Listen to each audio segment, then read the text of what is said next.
sound right, boy.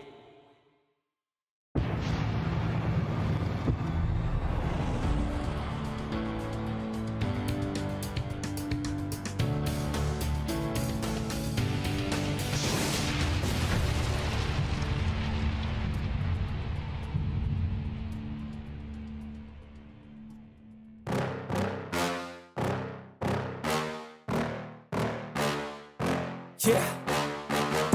Please tell me that I can't, that I won't, that I fail, that I'll never make it out, yeah.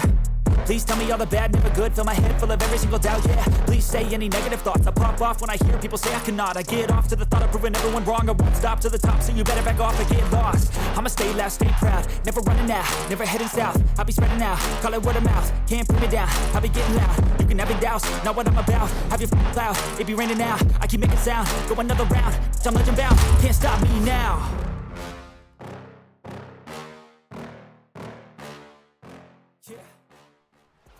Good evening, BENXT Universe. You are looking live at the BENXT Faithful inside the BENXT Dome. We've got the card machines fixed. 12.5 trillion in attendance here tonight. Huge numbers. Welcome to Ringside. My name's Ben Potter alongside Danny DeVito and Barbara Pierce. Hello, PlayStation Nation. Hello, PlayStation Nation. In attendance, good evening, everybody. I hope you're well. Hope you've had a fantastic day. It's time for some more BENXT action. We left it halfway through an episode of BENXT last week. I believe we are due a main event with Michael Jugson in action, which is extremely exciting. That'll be coming your way momentarily. But before we get to that, we've got a fresh subscribe. There it is. Lot of shade. Thank you so much for the subscribe. Welcome to the thickness, my friend. Appreciate it. Happy Wednesday. Happy Wednesday to you all. Have you all had a good day? I hope so. Now, as it said in the Blue Sky post earlier on, there's been basically a record number of streams since last week's BENXT, which means that you've all got some BENXT bucks burning a hole in your pocket, I would imagine. I certainly hope so. Anyway, so we can all predict responsibly during the grapples here this evening. It has been a day. Oh, Trailing Badger, I'm sorry to hear that. I hope it's been a day that is at least all right. Maybe. Either way, fingers crossed, we can all hang out, take our minds off things. How are you? How was your day? It's BENXT, my dudes. Best time of the week. Ben is best. Stop it. Hope you're having an awesome day, my friend. Thank you very much, Stephen, for the bits. I appreciate it. Very kind of you. I've had a good day. It's been, as is usually the case on a BENXT day, a bit of a lengthy one. Normally start quite early on, and we're still rocking, baby, all the way through till 9 p.m. tonight. But I was on Worst Games duty this morning, had a brief catch up with Peter Austin, and this afternoon I've been working on my next solo video, which is exciting. I've been capturing footage for the last, mostly it was towards the end of last week. Haven't had a chance so far this week, but recorded the last bit of footage I needed this morning. And made tons of notes, and I've started to write the script. So it is my hope. It might be a bit of a stretch, because I think this is one of the more lengthy videos that I've ever done on my own, potentially, if it all turns out how I want. It could be awful. Could be a complete waste of my time. Who knows? But it's I'm hoping to have it finished by the end of this week. The script, that is. That's the goal. We'll see. Writing is not one of my favourite things to do in the world. I'll do it if I have to, bloody hell, but gosh, I find myself very easily distracted when it comes to having to write things. But there we are. Thank you so much for the stream streaks there in chat. Paradox Machine 515, 110 streams. Bootsy 10, 65. Even more bucks to lose. Absolutely. P47 Molf, 105 stream streak. I was back to work today after a week off. Luckily, only half a day to ease me back in. Do you normally work weekends then, P47 Molf, or are you off again on... well, Friday, I suppose, right? So is it a half week? I hope it's a half week. That'd be nice. Matthew Mattix, good evening to you, Ben, from your reigning real-life champion. Good evening to you. Hope that belt is keeping you company. Well-deserved, well-earned. Nice to see you, Mr. Mattix, there. The Firewall 20 stream streak, thank you so much. I believe there was another one further up. I may have missed it. Donak, 65 stream streak. Thank you very much, Donak. Appreciate it. Thank you. Hello, mods on deck this evening. Trailing Badger, Lord Brotovich, I see you both there. Will you be wrestling this week? There's a chance. There's every chance in the world. Proud members of the roster. Melo Dino, 13-month resub. Thank you. Ready for my weekly BENXT. Welcome in. Glad to have you here. Thank you so much for your support. Lord Brotovich, 14 months. Please, Mr. Bookerman, don't job me out again tonight. I ate a yogurt and I don't know if I can take another cake disaster. Oh boy. If someone jumps on you, you're going to have all sorts of problems, aren't you? Hope you're wearing a nappy or something. And Pup Wheelie, 14 months. Thank you very much, Pup Wheelie. Sub Day, been catching up on the Monday Poke stream, but couldn't miss BENXT. Welcome in. Hope you're well. Right. We're ready to rock and roll, my friends. Let's do this thing. Here we go. Without much further ado, we're picking up where we left off. Last week, Bobby Babalooni, I was going to say put down again. I keep saying that. It's acceptable wrestling vernacular, right? But when used in the context of our animal roster members, it takes on a much darker tone. It's not what I mean. She defeated Ann Horst. That's what happened. Alexa Piss captured gold for the very first time, brought it back to the Piss family, winning the Aldi Red Thunder Championship. Up next, we've got a promo between Dave Benson Phillips and Stinkwings. I don't know what this is. I wouldn't do a prediction just yet because we don't know if this is going to turn into a fight or not. I have no idea. Zombie Cheggers goes one-on-one with Shrek, and in our main event, E.E. Tim, Red Thunderman, and Michael Jugson in a triple threat match. So we're starting off with a bang here. Starting off, hitting the tarmac, running real fast and such. Welcome in, everyone who's just joining. I hope you're all right. Hope you've had a lovely day.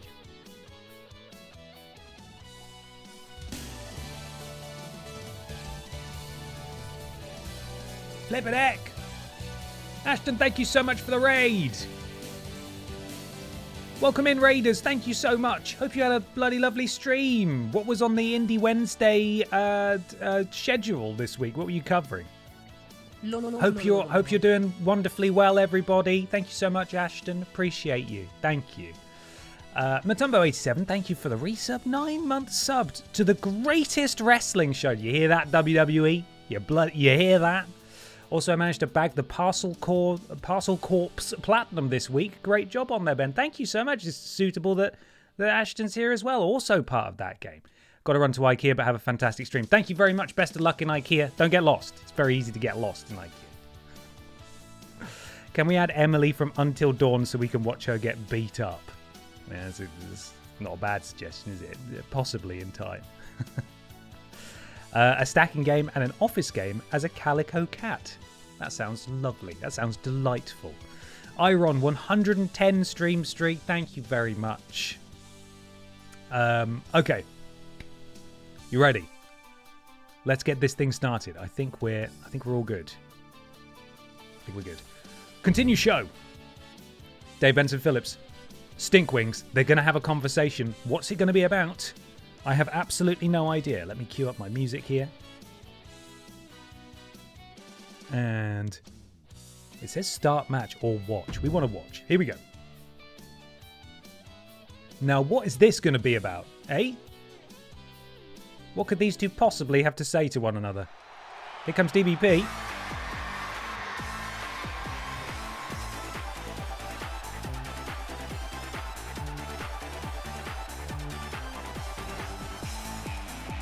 Microphone in hand.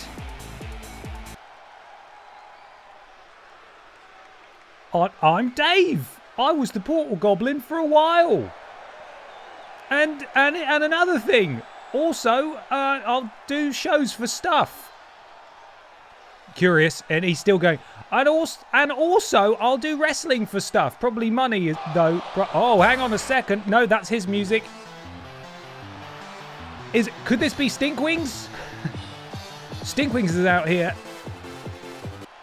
You know, Dave Benson Phillips, let me bloody tell you something. I'm a stinky Pokemon, right? And I'm climbing up some stairs, but I've got... Okay, she stopped talking now.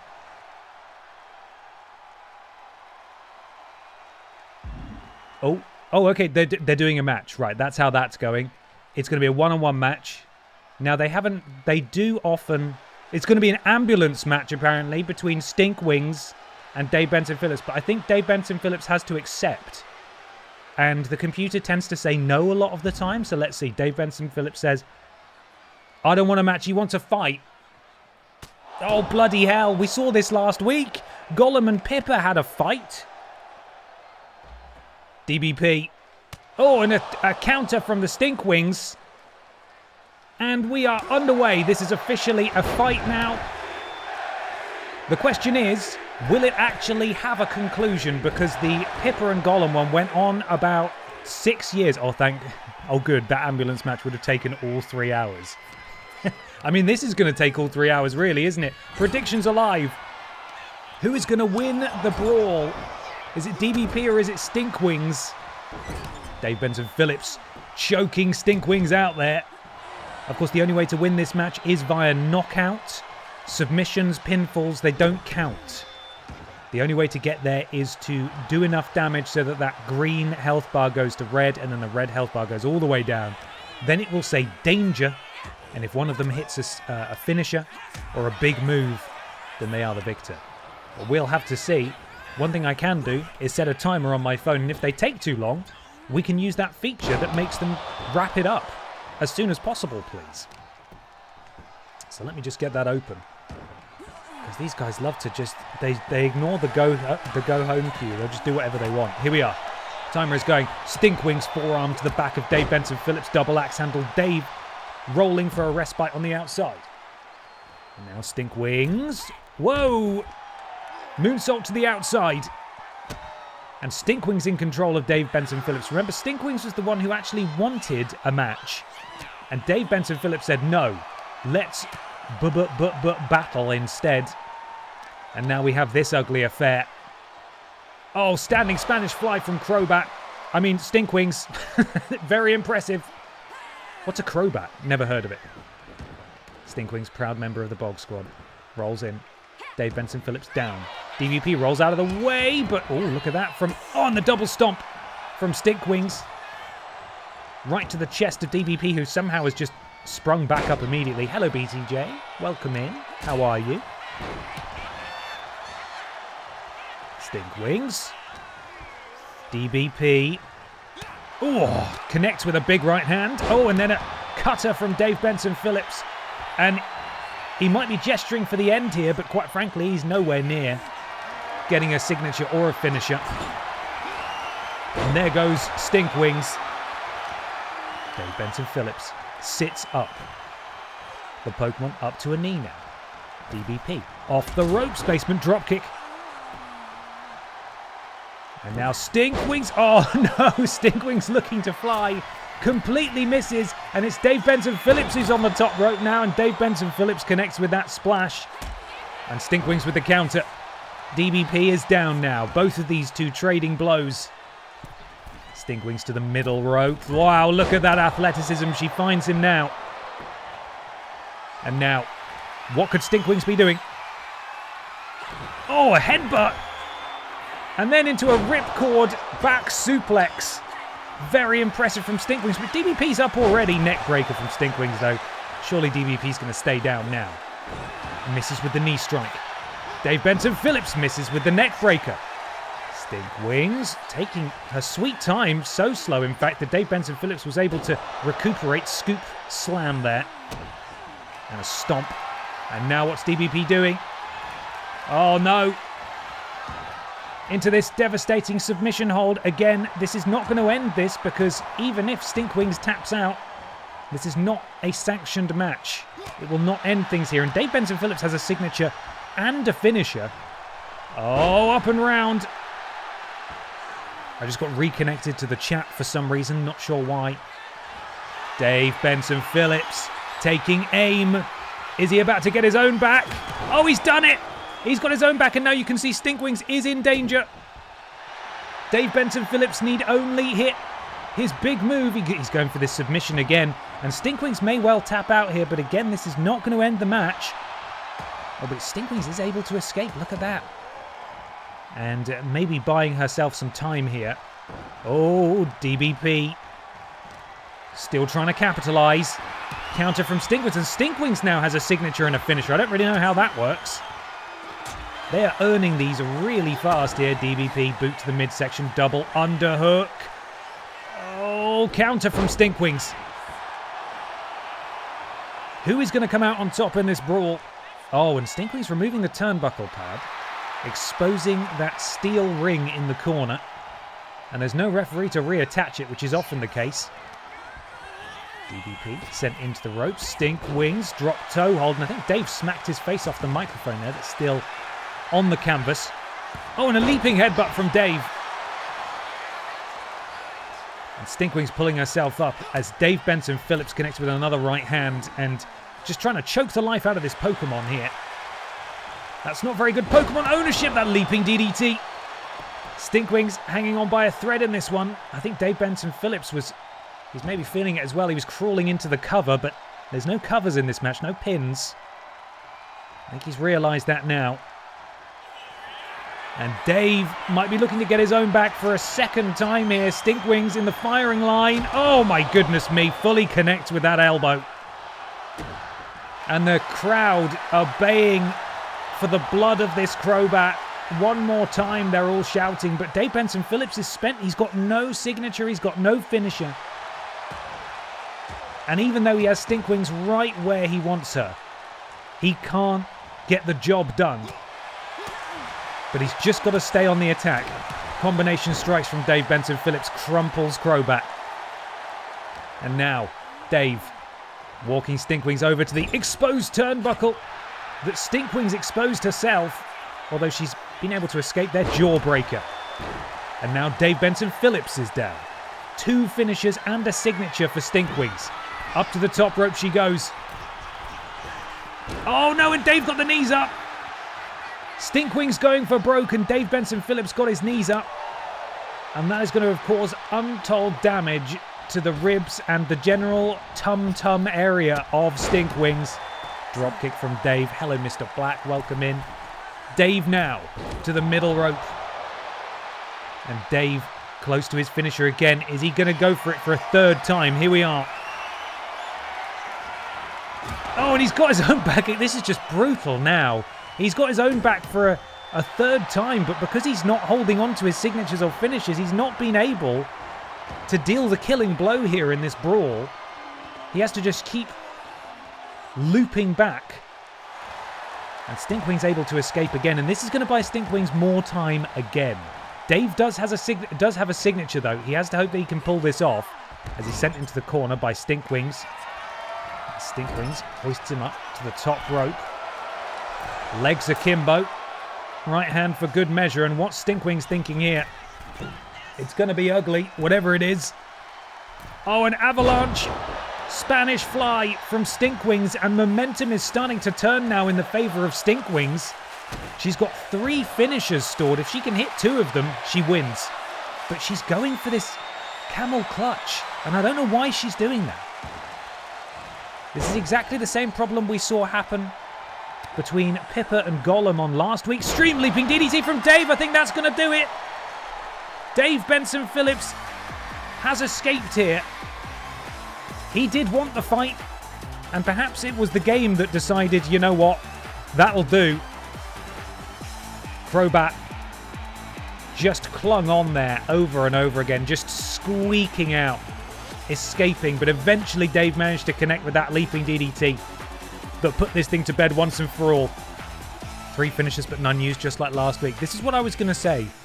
There's something weird that happens to the AI in this game when they're put in certain situations. That is one of them, where they do not use their finishes and they keep going for submissions even though submissions do not work. Very weird. Very weird. But well done, Dave. Victorious in that promo. Good job.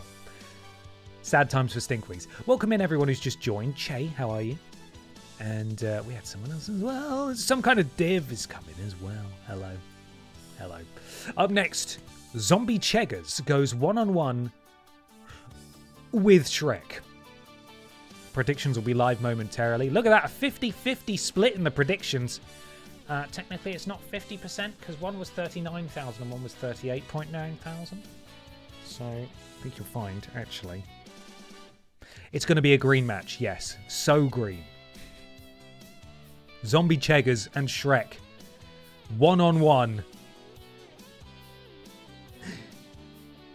Now,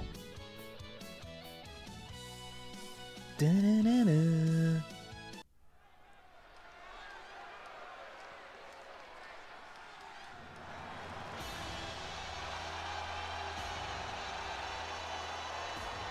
Here comes the zombie. Good correction on the percentages, Ben. Accuracy does not go unnoticed. Thank you, Mathematics. If anyone would know, it's Mr. Mathematics. Making his way to the ring from the bottomless pits, weighing in at 228 pounds, the Zombie Keith. The Zombie Keith.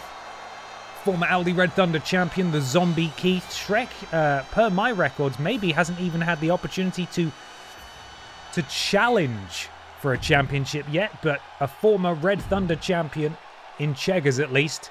But he's up against a real man mountain tonight, a huge hulking mass of green flesh. And in he comes, accompanied on the panpipes, the pan flute, the recorder, whatever you want to call this woodwind instrument. 69 pounds. 69 pounds. Sick. That also can't be right, surely. Can't be right. Shrek, slowly waddling. He sees his prey in the ring. Does Shrek hunt? I suppose he sort of hunts. But you know, him being a wrestler, he's certainly got his eyes on Zombie Cheggers. And I don't know what Zombie Cheggers can possibly do to overcome the power of Shrek. There is a huge size difference, but we're going to find that out now. I think this might be a first-time matchup as well between these two. The green Zombie Cheggers and the green Shrek. Look at the height difference. Zombie Cheggers is hurt. This feels unfair. I don't know why. I don't know why that is. Could this possibly be the same weird thing that was happening to the mod squad at the start of Season 2? This may need correcting.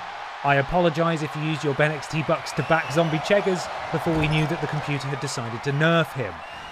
Whoops. Uh-oh.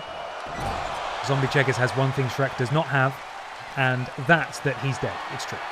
It's because he's a zombie. Yeah, that's it. His body's falling apart. Zombie Cheggers is already massively damaged. It doesn't feel fair, but he is currently in control of this match at the very least.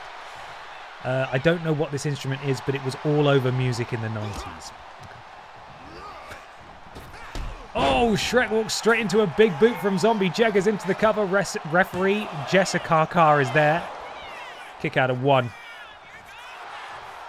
Still a lot of life left in this match yet. Jawbreaker from Shrek. Shrek looking to...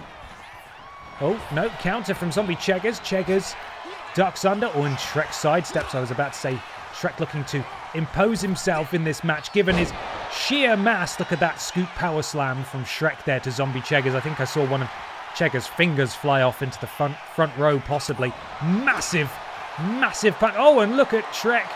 There is the power game from the king of far, far away land. Is he still that? He was that briefly, wasn't he? Did he not do that? Did he give up the crown? I'm not sure. Cheggers with the counter. Cheggers climbing over the top rope for some reason. He's way too small to do that. Shrek. Oh, in a torture rack position. Oh, my goodness me. Up and down for Zombie Cheggers. And now Shrek to the top rope. This can't be good for Cheggers. Oh, a massive splash. Absolutely. There was definitely a limb of Cheggers that flew off into the front row there. It may have been his left arm. I'm not sure. Shrek. Oh, Cheggers counters. Really, they should be friends, I feel. I feel like they should be buddies, but not so tonight. They are fighting big time. Big right hand from Shrek. Shrek. German suplex. Holds on. Spin out. Big clothesline.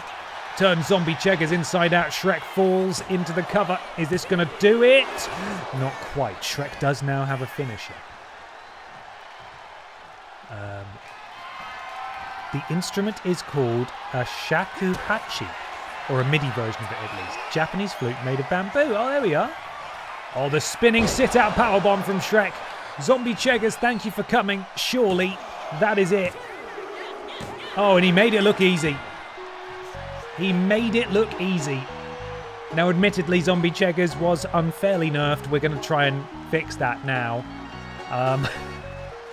But this was very, very straightforward. A very easy night at the office for Shrek. I bet he wishes every night was like this. This huge splash. You normally see a bit more fight out of Cheggers here, kicking out and so on, but not the case this time. German suplex with the lariat, and here's Shrek. Average, say the viewers match rating. No good. Try again later. Shrek with a big win here tonight. You played Shrek 3, Ben. Weren't you engrossed by the amazing story? As if you didn't pay attention to Shrek 3, the game. So from what I remember from Shrek 3, the game, which is great, obviously, is that Shrek 3 briefly became the king or was offered the crown, but then he didn't want it, did he? So he went off to find... Was it King Arthur? He went off to find... He found like this whiny little boy or something. So maybe he wasn't ever crowned. Maybe there was never a coronation. In my heart, he is the king. But maybe he's not. I don't know. Either way, we've got some admin to do. Find Fiona's cousin Arthur. Right, there we are. Eric Idle was there. Eric Idle's always there. I know the music is on. Are we not enjoying it? I can hear it. You're saying that like I can't hear it. I'm well aware that we're listening to Smash Mouth, alright? I'm very serious about Smash Mouth. No, I'm not actually, because they're not great, are they? I'm very serious about this song and how it pertains to Shrek. Okay, let's see what's happened to poor zombie Cheggers. Is it edit? Was it hit point ratio? So what did we discover was the issue? I'm fairly sure it was hit point ratio, wasn't it?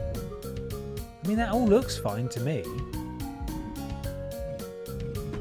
Did we need to reset it to 0?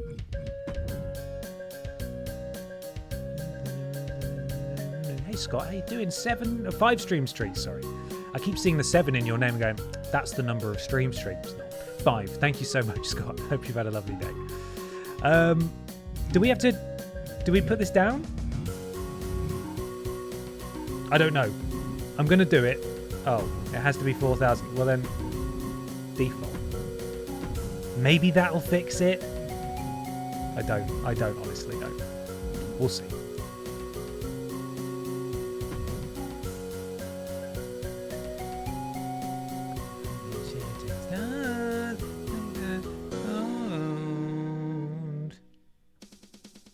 Beautiful. Thank you again to Ben Cooper for that arrangement of that wonderful musical instrument that I've already forgotten the name of. It started with a T, I think. It's called a shakuhachi, Japanese flute made of bamboo. I'm gonna try and remember that, but I probably won't. Shakuhachi. There we are. Okay, it's main event time of BENXT. EE Tim, the BENXT men's champion. Very, very successful in these triple threat matches. The past few BENXTs, he's done exceedingly well for himself. His title is not on the line tonight. But he goes up against the Red Thunderman and Michael Jugson, both of whom are in the BENXT men's world championship division. He's going to want to come out on top tonight, is Tim. If either of these two win, though, they move up the rankings. If one of them beats or pins the champion, that would be significant, wouldn't it? That would be significant, very significant. Dogsteam Grumps, welcome in. It's Japanese. Ben, have you ever been to Japan? I think you'd like it. I have never heard of it. I don't think it's real. I am a Japan denier. It doesn't exist. I've seen no evidence for it. Main event, Tim, Thunderman, or Thunderman, and Jugson. Triple threat match. This will be a good one. Prepare yourselves. Predict irresponsibly. That's right. I've told you to predict irresponsibly. Let's get to the entrances.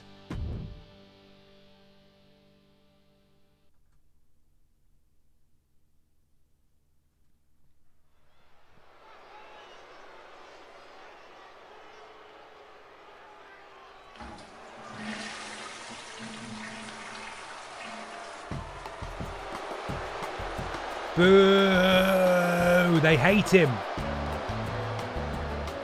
Here he is. The cleaner. EE Tim, leader of P-Volution. A stable draped in gold. And he is the men's champion. Making his way to the ring, representing Evolution from Stillwater, weighing in at 228 pounds, the NXT Men's Champion, EE Tim. EE Tim, confident as always, and he's earned that. He's earned the right to feel confident. Currently in his second reign as BENXT Men's Champion, former Wide Champion, former two-time Aldi Red Thunder Champion. There's not much he's got left to do on BENXT, but he came into this season as champion, and there hasn't been a single challenge against him so far. Until he loses that championship, there's a chance that he will stay on BENXT forever. In action tonight, triple threat once again, but with new opponents this time, and opponents that are just as hungry as everyone else that EE Tim has been able to defeat in his reign of terror so far. The first one is this man, a Red Thunder man. From the fifth dimension, weighing in at 241 pounds, Red Thunder Man, no stranger to World Championships. He was the inaugural Pip Down Men's Champion. Spent most of his time in BENXT Season 1 over on Pip Down on Friday nights. Drafted to BENXT at the beginning of Season 2. And while he was over there on Pip Down, he also managed to capture the Little Kong Strong Championship. So a victory here tonight would all but guarantee that the Red Thunder Man will see an opportunity at a World Championship once again, and he would be one of very few people to have held a World Championship on 2 different shows. But there's an awful lot of winning that needs to come between now and then. And perhaps the most dangerous one of the 3, powered by goodness knows what drugs, is Michael Jugson. You're fucking mad, aren't you? And from the Psycho Circus, weighing in at 100 pounds, Worse than garlic. I got extra sushi worse than garlic. Did you fall? I fucking did.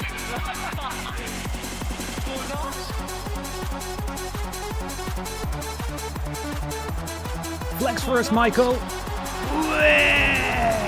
Look at that. Jugson's not on drugs. The drugs are on Jugson. Michael Jugson doing a couple of squats to warm up. Go and ask. Unbelievably, Michael Jugson has never won a championship. He's absolutely had opportunities, almost certainly at the various energy drink championships, but certainly never a world title, and now he finds himself in the ring with 2 former world champions. But very quickly swatted away by EE Tim, Red Thunder Man. Oh, just look at that. That's the benefit of wearing such an aerodynamic outfit there, and a lot of disrespect shown to the BENXT champion.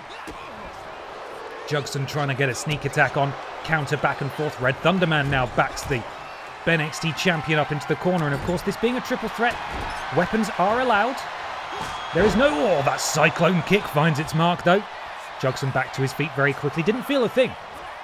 He is, of course, as I said, on all of the drugs. Referee very nearly pancaked there. Managed to get out of the way. And now Tim making his presence felt in this match. Oh, but a poison rana from Jugson just spiking EE Tim on the top of his head. Red Thunder Man with the counter.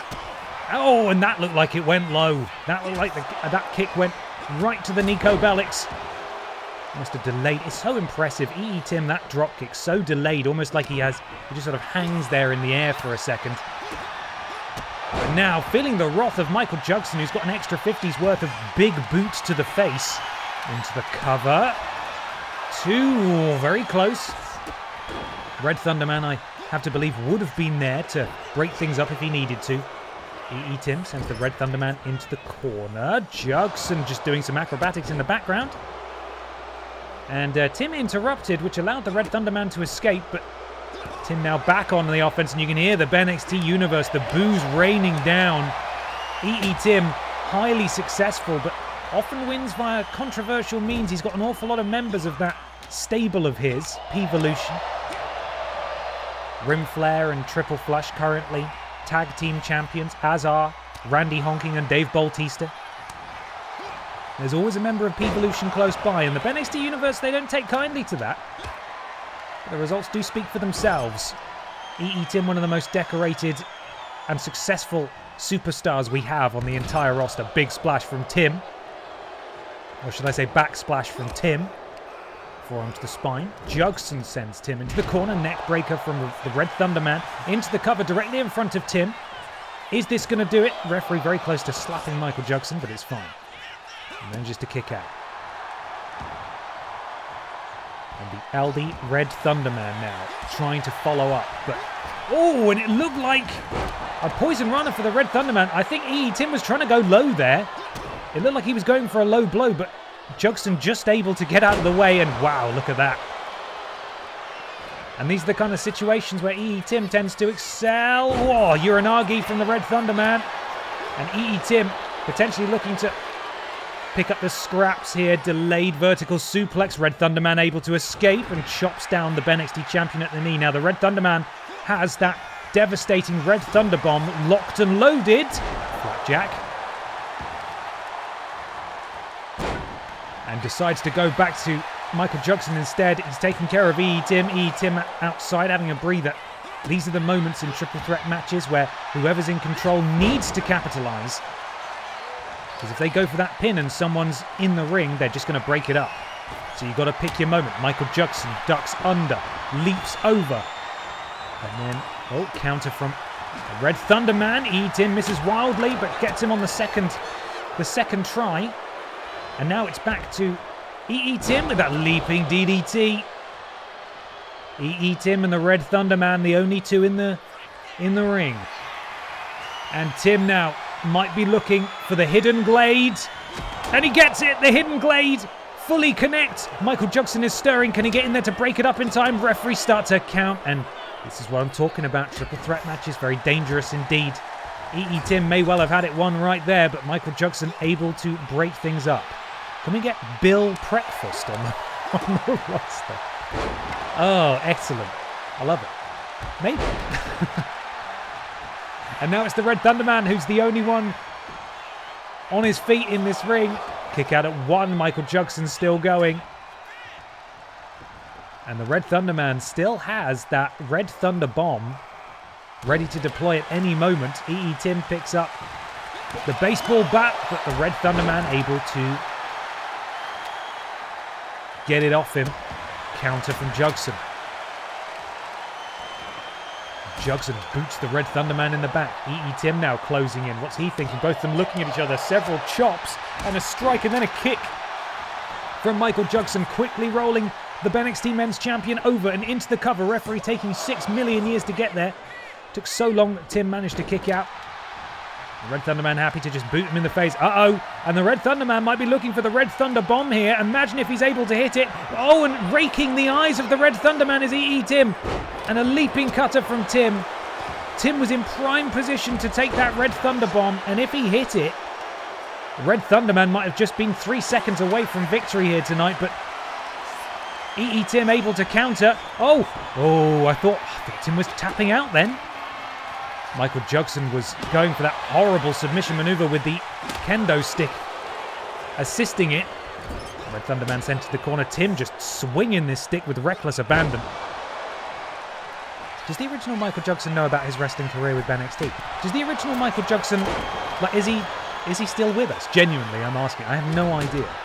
I don't, like, no one's tracked him down, have they? He could be doing anything. I'd like to think he'd be honoured.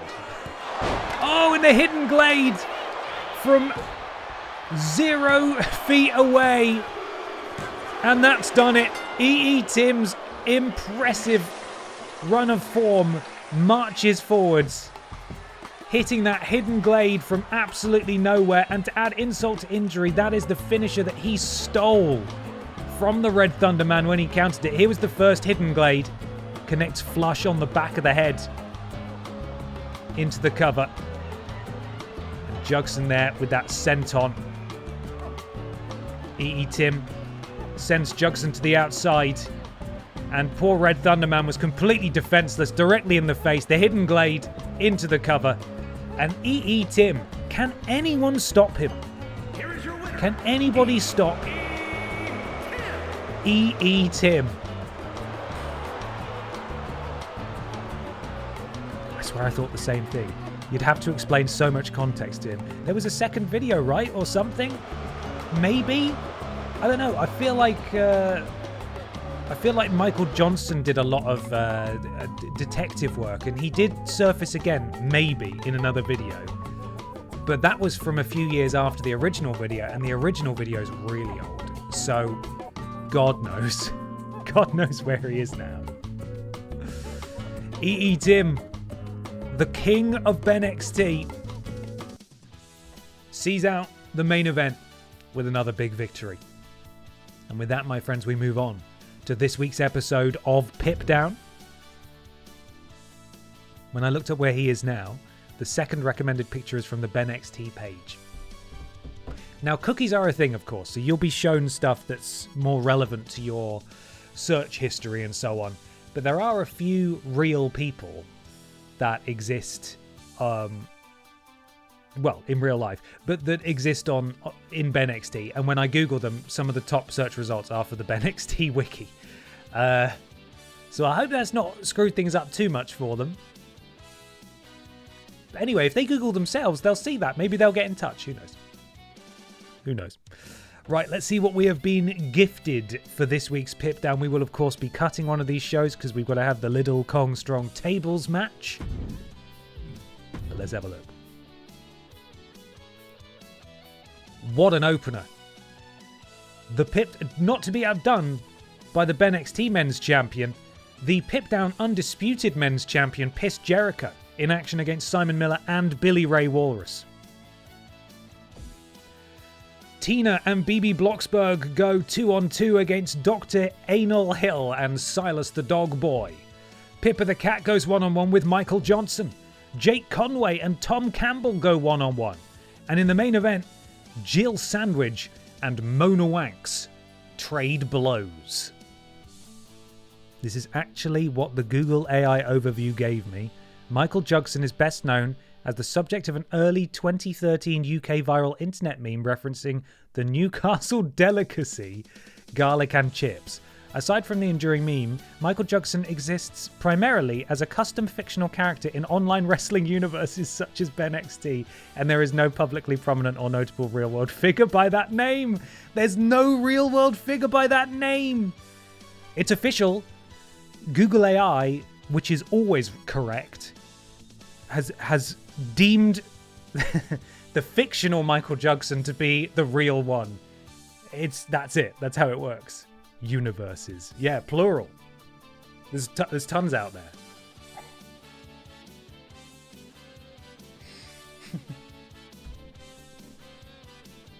That's mad.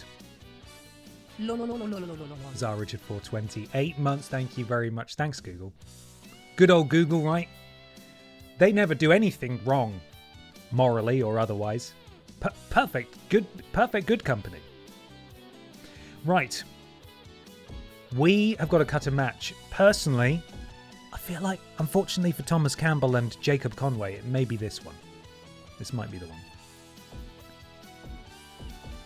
How does it feel you keep Ben Jugson... Ben, how does it feel you keep Ben Jugson in the public memory?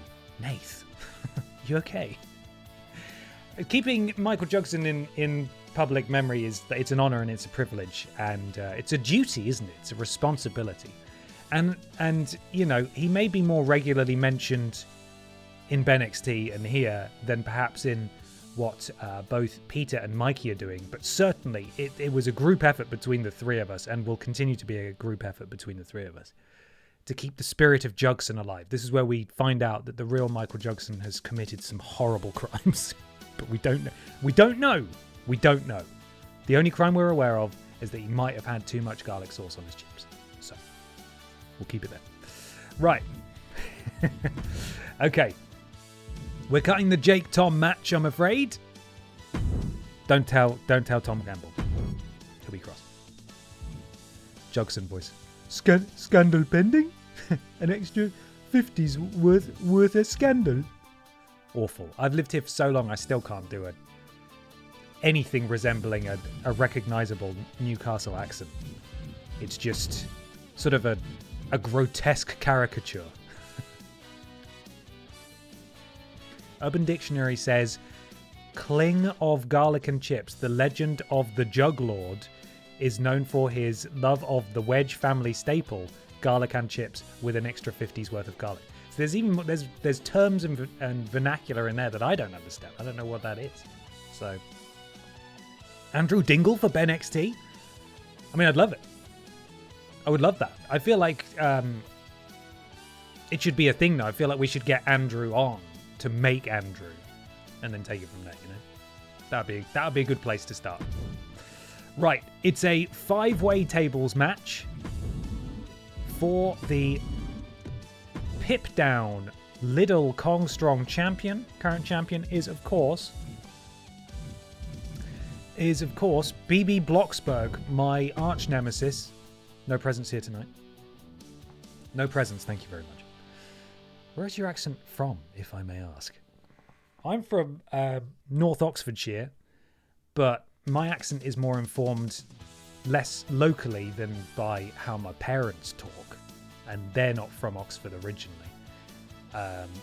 Because the Oxfordshire accents, there are, unsurprisingly, it being the UK, a lot of them, and they all sound very different. So, but that's where I'm from, at least. That's where I'm from. Okay, let's spin this wheel, my friends. I hope you're ready. Where is it? Where's my wheel? There we go. Wheel, wheel, wheel, wheel.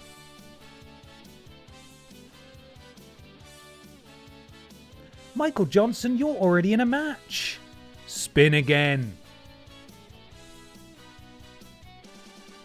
Jill Sandwich, you're already in a match as well. Come on. This wheel loves picking people who are already in matches. Not this time, though. Leon PS1 Kennedy. I'm assuming they're brothers, so I'm going to call them brothers, but his brother, Leon Sex Kennedy, over on Monday Night Babs, former world champion. Leon PS1 Kennedy, no such accolades as yet. Spin again. Oh, was the X button in a match? I don't think so. X button. Called by the wheel. 2 more spaces remain. Billy's already in a match. We're spinning again. Come on, game. Stop being annoying. Meatface is not in a match, but he is now. How does one get on said wheel? You're on it. You're on it, my friend. Matthew Mattix, if you're on the Pip Down roster, which you are, I mean, you should be on it. If I've not added you to it, that is my mistake, but you should be there. Meatface. Done. Oh, no, I've clicked on the wrong thing. Where are we? I tell you what, I owe you a big apology there. You are not on the wheel.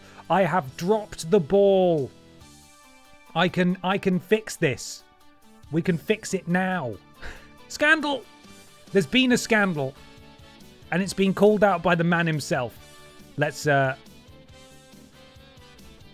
close that quickly while I add Matthew Mattix. I'm so sorry, Matthew Mattix. Matthew Mattix. There we are. Save. Save it. You know what? Save it, yeah? Save it. There we are. You're on the wheel now. Confirmed. There you are, see? Oh, and look how close it would have been to Matthew Mattix as well. I'm sorry. And I put it with 2 T's as well. I'm sorry. This is just a disaster, isn't it? It's just an insult to you. I apologize. Anyway, here comes Hideo Kojima. I'm really sorry, Matthew Mattix. That's my bad. Here's the problem, right? Every time I add a new roster member, there's so many things I now need to do. They've got to go on the wheel. They've got to have music. They've got to be added to the right show. Are they in the right division? Got to update the spreadsheet. Like, there's so many different things that inevitably something might fall off. And that was the thing that fell off. I'm sorry. But you're on there now. Hideo Kojima. Little Kong Strong Championship. And there we are. This is what we've got to look forward to later on. BB Blocksberg defending against Leon, Eggs, Budden, Meatface, and Hideo Kojima. Maybe I'll just save it. Have you seen the romantic dinner Jeff and Hideo went on? No, but I've heard about it. Didn't they reunite in Tokyo or something? I think they did anyway. Beautiful relationship between those two. Definitely not one-sided, that's for sure. Let's kick things off with a titanic triple threat. Undisputed pit-down men's world champion Chris Jericho, Simon Miller, Billy Ray Walrus, triple threat match. Let's do it. After it loads. Let's do it. We're in Perth.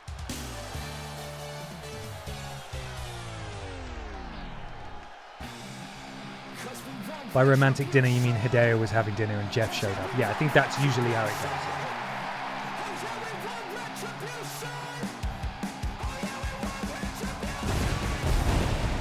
goes. Jesus, the pyro is so intense, it's actually slowing the game down a bit.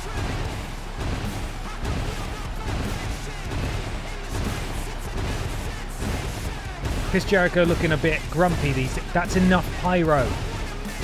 Dude. Okay, thank you. Chris Jericho looking a bit grumpier than usual this week. I think it's because we told him he needs to stop bringing all his championships to the ring. There was a while where he was bringing 2, which obviously is not on. He's just rubbing it in. He's wearing that golden, undisputed pit-down men's championship. Lineage of that belt, of course, it was unified by Funky Barbara Piss, the first and only woman to win a men's championship. Chris Jericho eventually winning it back. And no one's taking it from him yet in Season 2 of BENXT. Much like the main event of BENXT that we just had, these two firmly in the World Championship division, both looking for a big win here tonight to earn an opportunity against Chris Jericho.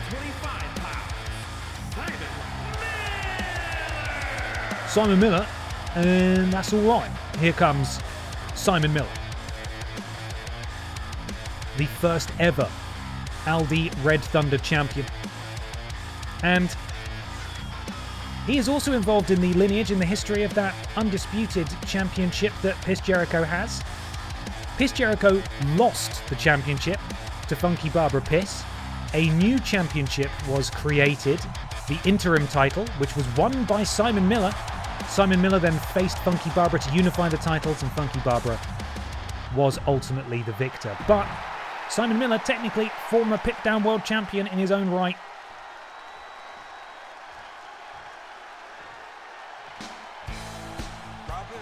And they're not alone, because while he has yet to hold the pit-down men's championship, he is a former BENXT world champion, that being, of course, Billy Ray Walrus. Isn't he beautiful? Get him, Billy! We love you, Billy! You're so handsome! 326 pounds, Billy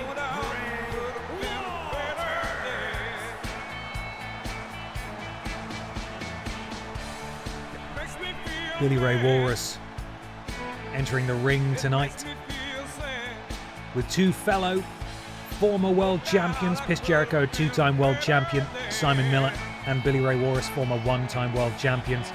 Titanic clash here between these 3 That's the number. Big boys. Billy Ray Walrus is here. Let's get this thing started. Thank you, Trailing Badger. Prediction stats. Piss Jericho 38%. Simon Miller 37%. Billy Ray Walrus 26%, which makes 101% somehow. Tell you, mathematics, you're going to need to have a word with someone at Twitch about how these polls work, because it's not right. Billy Ray and Simon Miller starting this thing off, and oh, Piss Jericho comes flying in, clothesline to the back of Billy Ray Walrus. He couldn't see it coming. And Piss Jericho takes down Simon Miller as well, and now Jericho, attempting to take out Billy Ray Walrus, but a counter from Billy Ray.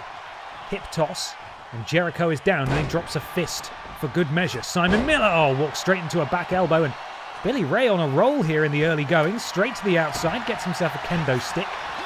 Back in the ring now.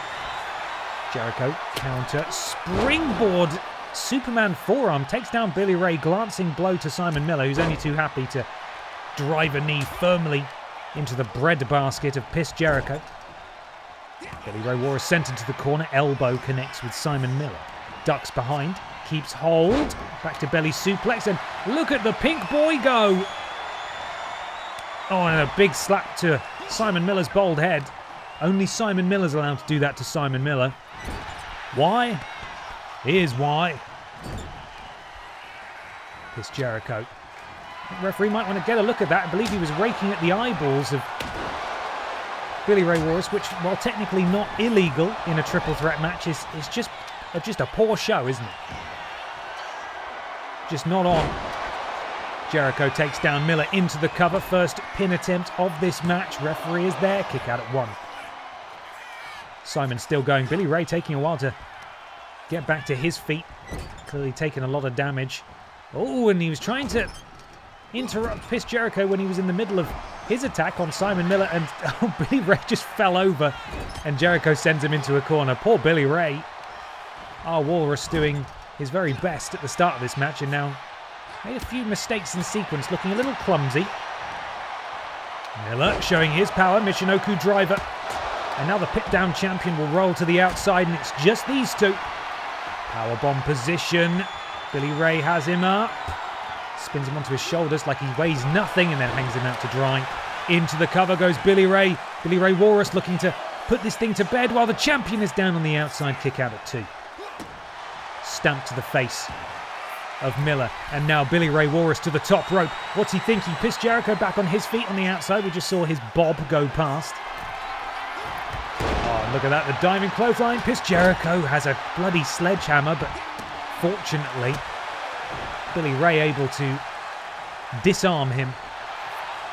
And now Billy Ray Walrus starting to roll again, wrenching back on the head, sitting down deep on the lower back of Piss Jericho, although Jericho able to slither out and escape.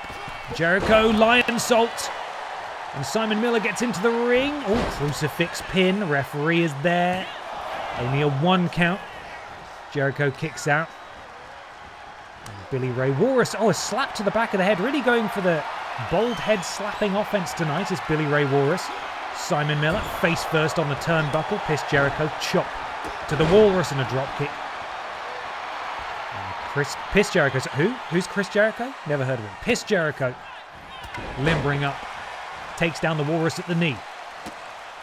Turns his attention back to Simon Miller, who overpowers him and sweeps the leg from underneath him. Simon Miller has a signature now. Billy Ray Walrus has a signature. Piss Jericho getting close to earning his. Billy Ray throws Miller down. Jericho standing right in the way, but he's going to let this play out. Oh, and Simon Miller got his feet up way before. Billy Ray really committed to jumping on those feet there for some reason. And now Jericho is going crazy with that sledgehammer. And quite frankly, I don't care if weapons are legal. That's just not safe, is it? It's just not safe, and I don't like it. Miller slides to the outside. Does a little bit of shadow boxing. Jericho stares at him and thinks, what the hell are you doing, Miller? He grabs himself a stick and he comes back in. Oh, a piss breaker. A piss breaker from Piss Jericho. And then a jawbreaker to Simon Miller. Jericho able to hit his signature maneuver there, the piss breaker on Billy Ray Walrus. Simon Miller interjecting at just the right time to save Billy Ray, and he throws a kendo stick at him. Simon Miller misses with that. Jericho sidestepping it with ease. And now Jericho could be looking to go for his finisher. Oh, and there it is, the Jude Piss effect. The Jude Piss effect from Piss Jericho. And Billy Ray Walrus may be able to steal this one if he's able to get a pin in here. Billy Ray Walrus into the cover on Simon Miller. Piss Jericho did all the hard work and Simon Miller's still alive. This match will continue. And Piss Jericho is back on his feet now. Grabs a chair from ringside. Double axe handle. Square on the mush of Miller and then clocked with that chair. Jericho slides back in to follow up. Oh, but he's caught by Billy Ray with one hand. Billy Ray hoisting him up. Chris Jericho did try to sell some NFTs last week, so I'm glad he's not on BENXT. Yeah, me too. Good thing this is a different guy. Oh, shoulder breaker from Billy Ray Walrus to Piss Jericho. Different guy from NFT seller Chris Jericho. Oh, it looked like Billy Ray was going for the achy breaky heart there, but Simon Miller managed to counter. And Miller's got himself a finisher. Pop-up punch there. Oh, and a drop kick from Jericho, who was just out of sight. He's rolling Simon Miller over into the cover. He surely can't win off a drop kick. No! And Simon Miller escapes again. Miller with the kipper. Oh, and a spear from Miller. Miller has speared the world champion. Is Simon Miller going to pin the world champion? No! A kick out at 2. That was so close. Simon Miller came within centimetres of not only winning this match, but also pinning the world champion. But he's still the only man on his feet in this match. And now perhaps taking out his frustrations. And Jericho walks straight into a pop-up punch. And into the cover again goes Simon Miller. Is now the time off the punch. Oh, referee, that was a bit close, buddy. Miller has to retain his composure here. He has to stay focused. He can't lose hope now. Billy Ray with a counter, misses with the back elbow attempt. Miller manages to stop himself. Both men going for a piss breaker from Piss Jericho. Oh, and then the Jude Piss effect from Piss Jericho into the cover on Billy Ray Walrus. He's played an absolute blinder there. Oh my God, and Billy Ray's kicked out. That was unbelievable tactical offense there from Piss Jericho. Hitting that signature piss breaker on Simon Miller and immediately following up with the finisher attempt on Billy Ray, but it wasn't enough. Oh, and Simon Miller able to counter the chair somehow, and I think Miller was going for his signature, but Jericho was able to counter it. Oh, a low blow from Billy Ray Walrus, who clearly didn't like the scheming of the men's champion there. And I think Simon Miller is going to go for it again off Billy Ray Walrus's low blow, and Simon Miller has pinned the Pip Down men's champion. What a match between these three. You can't fault the undisputed Pip Down champion there. He really did his very, very best. And perhaps highlighting quite how difficult it is for EE Tim to be on the same run of form in regards to triple threats over on BENXT. But ultimately Simon Miller, right place, right time. Picking the scraps after the low blow from Billy Ray Walrus. A huge win here tonight for Simon Miller. And perhaps a shot at a second Pip Down championship is in his future. Big win here tonight for Miller.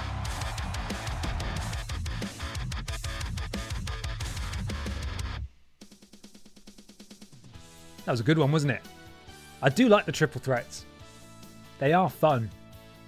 And I think the AI sliders we've got for the behavior of the wrestlers, it works pretty well in triple threats. One-on-one, it's good. It's good most of the time. Sometimes it goes on way too long. Tag teams, not so great, which is why we're going to set a timer. Once we hit if we hit the 10-minute mark, we will use the wrap it up command so they all hit their heavy stuff and try and finish. But the Dark Picture Pals are in action, and that's the most important thing against the lost 96th present possessors themselves, BB and Tina, otherwise known as D-Generation Hex, both members of Brot Means Bread, the German stable that we have here.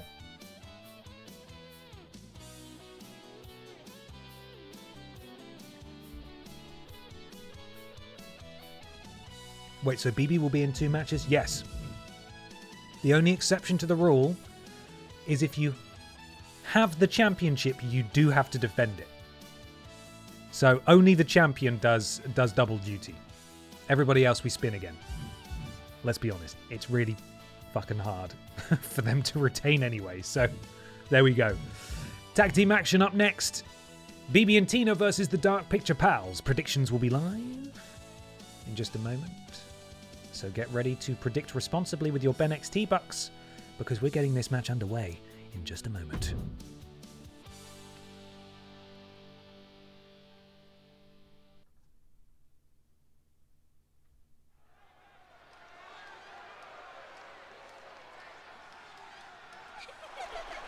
Boo! Boo! These girls, boo them! 'Twas the night before Ben's birthday, and he streamed a horse game for 4 hours. When I met Adam Pacitti the other week for a drink, he turned up a little way into that stream and he said, "Oh, were you, because we raided him afterwards, didn't we?" He was like, "How long were you playing that for in the end?" And I said, "It took me like 4 hours." And he just laughed his head off. He just laughed in my face.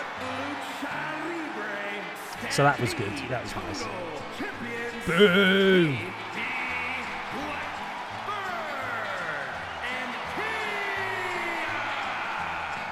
BB and Tina. Sorry. The iconic duo, my ass. Former BENXT Tag Team Champions, these two.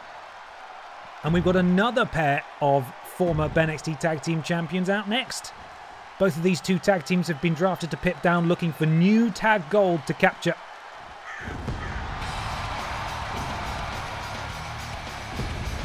Neither successful yet.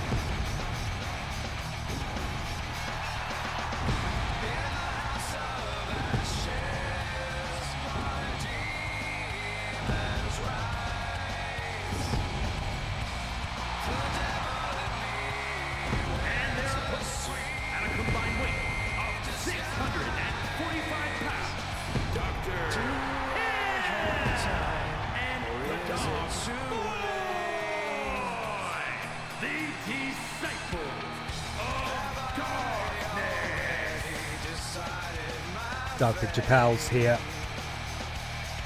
We're slowly working our way through the supermassive games on Tuesday evenings.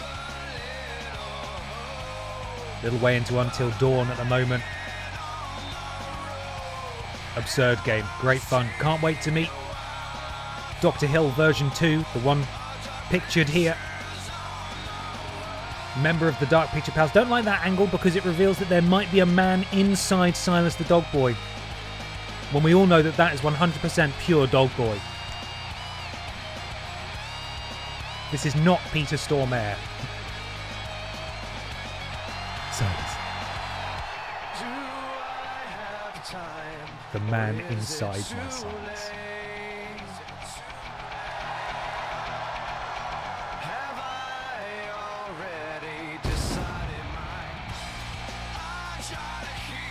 Are we allowed to say Dr. Hill's first name? Yeah, I fixed the auto mod. You can type anal as much as you'd like.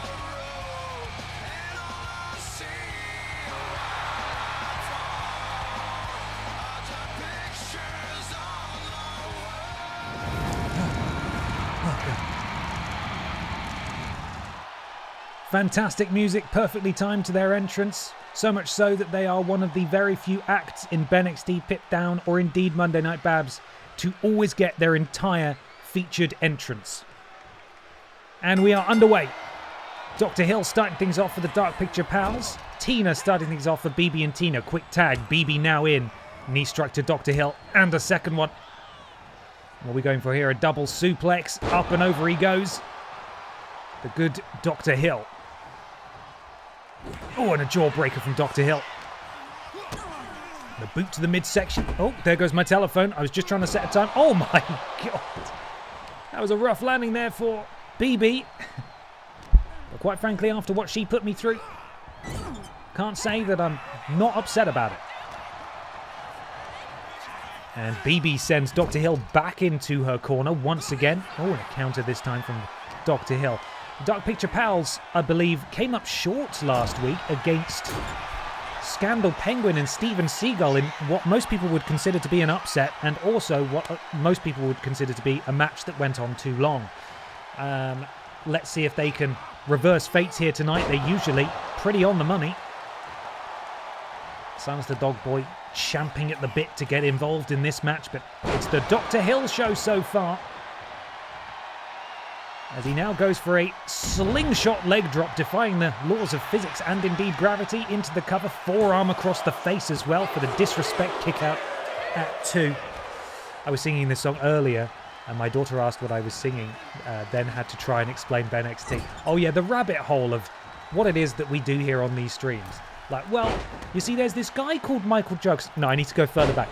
So, you can get, you know what chips are, right? You get garlic on it, and then there's an extra. Have you heard of Newcastle? You have to keep working back. You'll never stop. It's impossible. It's a rabbit warren. Silas the Dog Boy now legal side Russian leg sweep there from Tina, who's legal for her team, and I think she's going to stamp on the paw here of, oh no, and again. Oh dear, of Silas the Dog Boy. That's his Dog Boy paw. He needs that to Dog Boy. And, goodness gracious. Counter. Into the corner he goes again. Silas the Dog Boy. Referee giving us an absolutely horrendous view. Going to work on the cruciate ligaments of Tina. Oh, and he goes after BB as well. Oh, no. Big clothesline from Silas the Dog Boy into the cover right in front of her tag partner. BB watches on. Tina fully capable of kicking out. I had to try to explain my Is This Legs t-shirt to my flatmate the other day, and that was bad enough. I had to explain to my mother. Not long ago I gave up and just said it's from fake wrestling. There we are. We're just a level below pretend wrestling.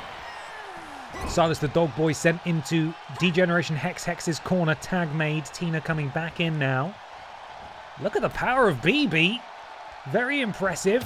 Oh, and a elbow drop backbreaker combo from these two as Tina goes outside. What's she looking to do? Up to the top rope.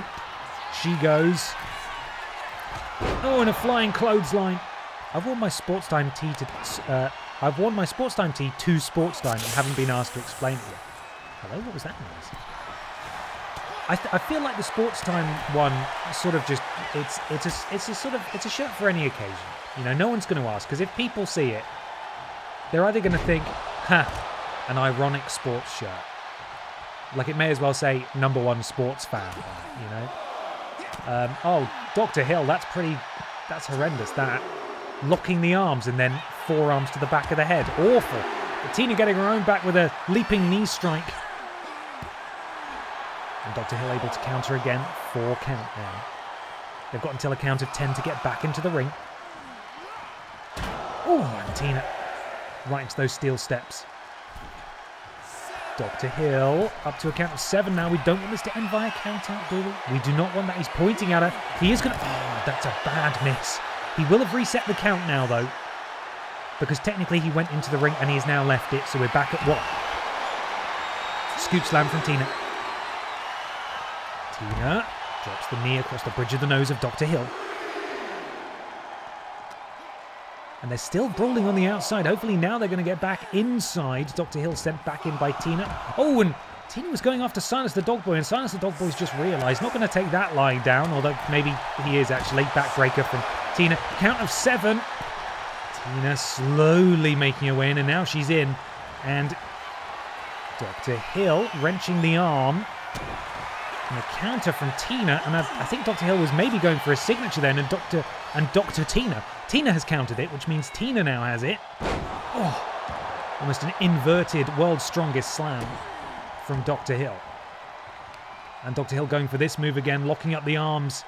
This is just, oh God, absolutely no defense there for Tina as those blows come raining down on the back of her head. And Dr. Hill still going for it. Oh, going for the coffin drop as well. The springboard coffin drop from Dr. Anal Hill. And a counter from Tina. And Dr. Hill turned around. What's Tina thinking here? Oh no, full speed shoulder first into that ring post. Silas the Dog Boy just watching on as Tina roughen up the face of Dr. Hill with those cowboy boots. And she trudges over to her tag team partner, and in comes BB Blocksberg, who really has taken almost no damage in this match at all. It's been all Tina taking the brunt of things here. Back elbow. And I keep forgetting, actually, that BB is technically a double champion at the moment. No, not a double champion. That's a lie. She's... Oh, it's the poison mist. That's what that noise was. Sorry, Dr. Hill just deployed the poison mist. I don't know if the game just sort of broke and didn't show it, because usually you can see the green mist, but there's no mist. So Dr. Hill just used the green mist and it didn't work or show up. That's weird. Hello, Amateur Gaming. How are you? What you doing? It's a loud effect, but weirdly, not anything that we could actually see on screen. Choke slam from Dr. Hill. 5-string streak as well. Thank you very much. BB sent into the corner, and Silas the Dog Boy really wants in. But Dr. Hill decides against it, starts stamping away on BB. And a counter from BB. Because BB and Tina are demons.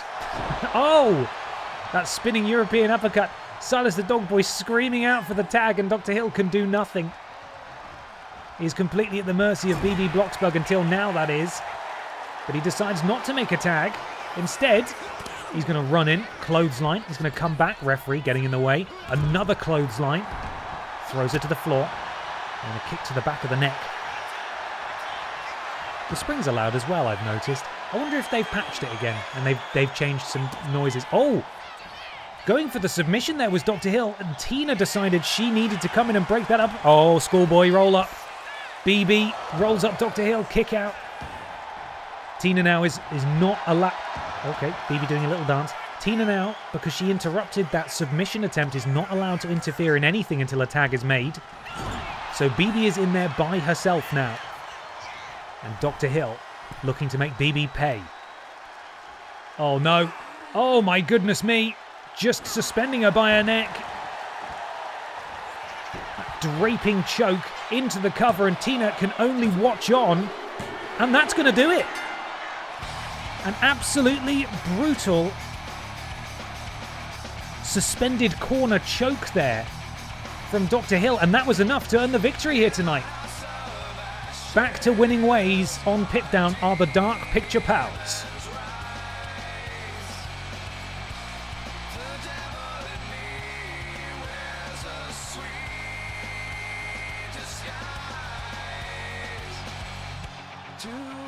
Didn't see much Dog Boy in this one. Apart from that, I don't know why I wasn't looking at that. That was a crazy move. BB and Tina unsuccessful here tonight. Big win for DPP.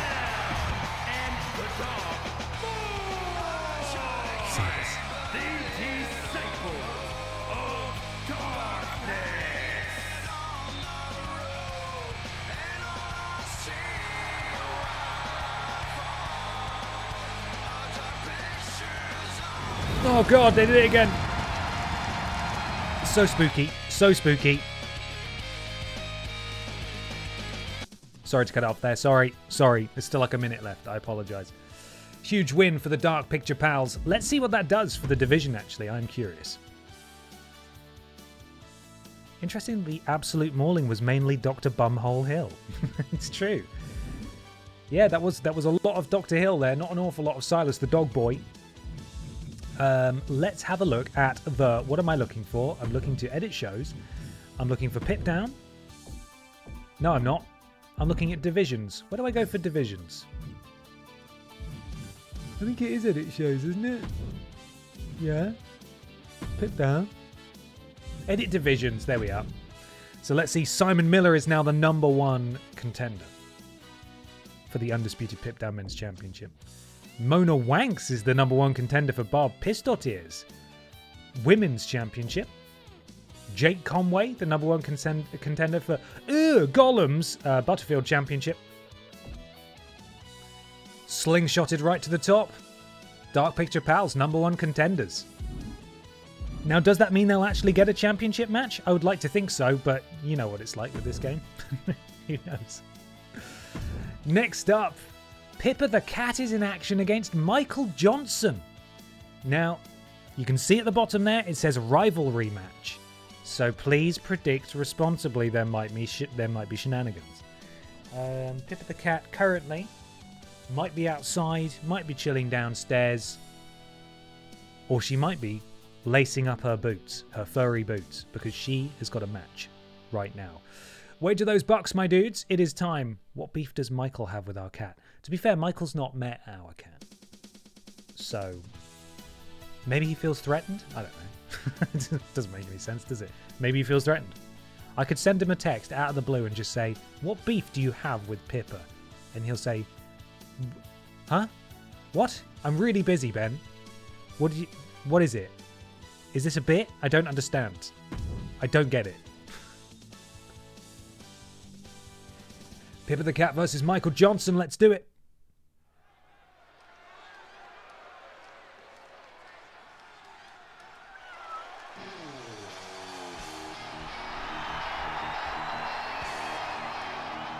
The following contest is scheduled for one fall.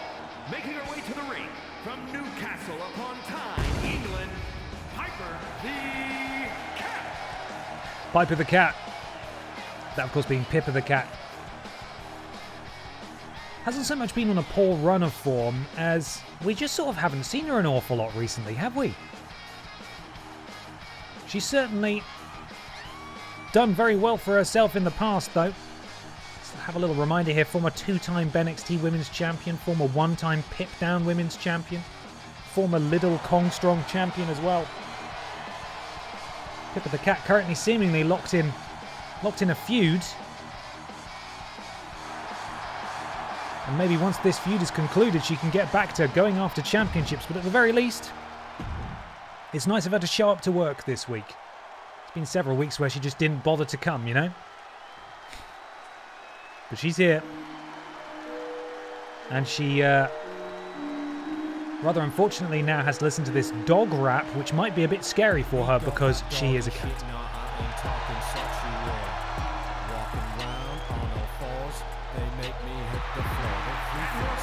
The boofers.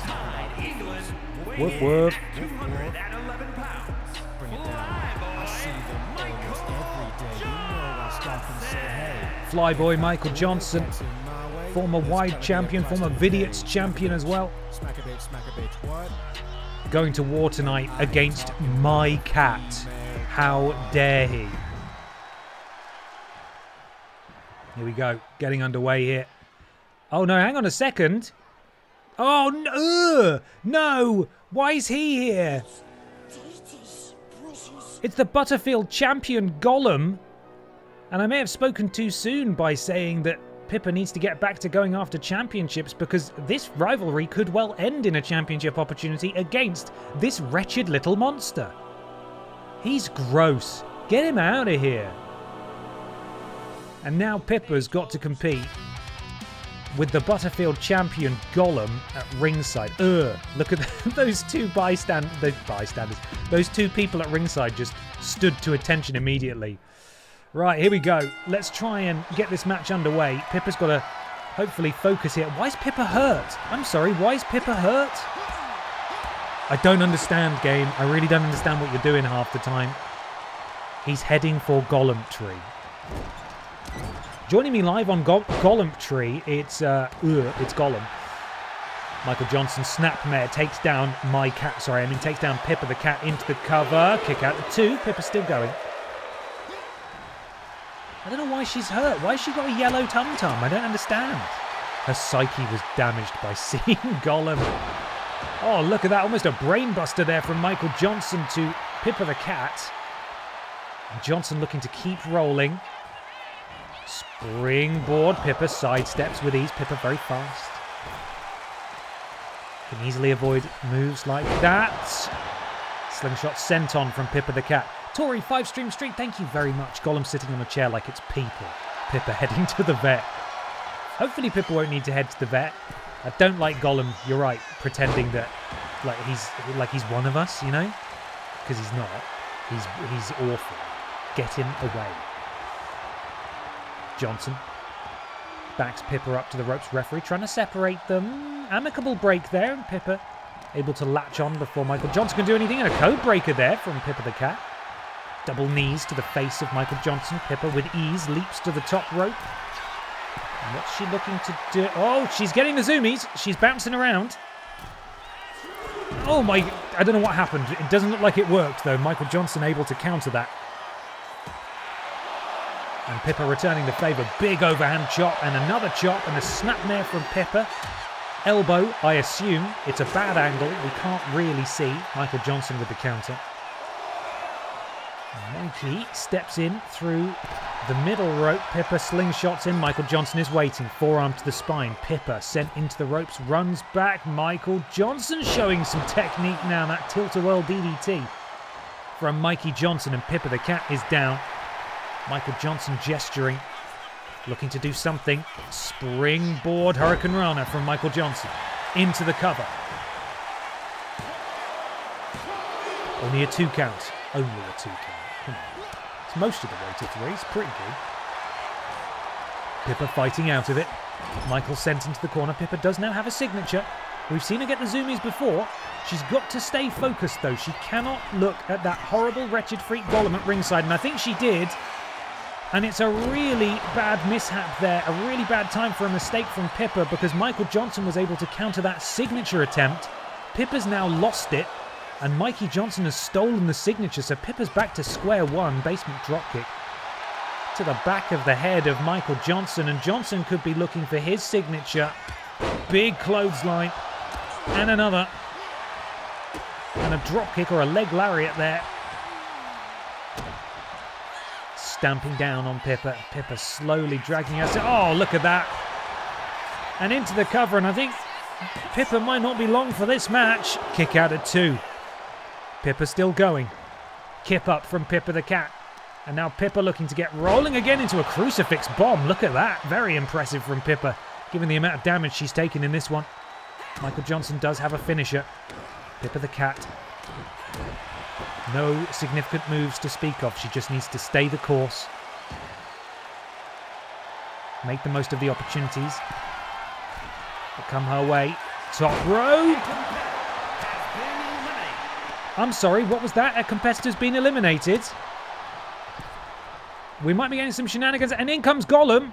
Oh, and a clothesline from Gollum. And the referee's going to have to wave this one off. That is a disqualification. That is a disqualification. By disqualification, Pippa the Cat does win this one.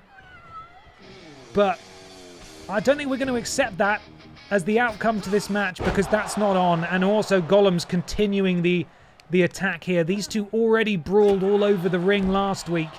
And Gollum, the Butterfield champion, taking advantage of a bullied and beaten Pippa the Cat. And now these two are in a brawl once again. First to a knockout is the victor. And I think I'm going to make the decision that we will refund those BENXT bucks because that is a shenanigan victory that wasn't even a victory. Big splash again from Gollum. And you can hear that there's just sort of a hush that's fallen over the BENXT universe. They don't like what they're seeing. I mean, they never like what they're seeing when Gollum's out here, to be honest. It's mainly that it's him. But also, they just don't like this from Gollum. There's absolute silence as he just throws this cat across the ring. This is brutal. Where's Pippa's mother? Where is Pippa's father? Why is no one coming to save poor Pippa? Why is no one saving poor Pippa? Oh, diving crossbody. And the attack continues here from Gollum. Look at him, he's awful. Get him away. Get him out of my sight. I don't want to see him. Gollum. Snatches the soul of Pippa the Cat. We saw him do this so many times last week to poor Pippa. Pippa sent into the corner by Gollum. Scoop slam from Gollum. And Gollum now to the middle rope. Pippa is prone. She is down. And Gollum. Oh, missed. Pippa the Cat now slingshots to the outside. Pippa leaps over. Dropkick finds its mark. Gollum taken down by a missile dropkick from Pippa the Cat. And she gets absolutely all of that. She's got 2 finishers now. Gollum. Oh. Flying forwards with that forearm. Now trying to rip one of the paws. One of the legs off Pippa the Cat. Gollum What's he looking for? Pippa stumbling back to her feet. And, oh, all he's going to do is just walk Pippa over to the rope. All right, then, never mind. I thought he was winding up for something awful there. Pippa, oh, Pippa, what are you doing? You had the perfect opportunity to use your finisher. They hate using them. Pippa's got 2. Use your finisher, you lunatic. She's calling for something. Although Gollum's getting back up in the corner, so I don't know if she can do a finisher here, but she can certainly try. Pippa might actually be turning this thing around. She slams that horrible little freak face first into the turnbuckle pad. Gollum, though, with the counter now. Gollum basement dropkick. Pippa tumbles backwards. She rolls over to the ropes, pulls herself up. Gollum. Whoa, look at him go. He's doing mad flips. I hate it when he does this. Don't do this, Gollum. Gollum sends Pippa over, and then a dropkick finds its mark directly on the little snout of Pippa the cat.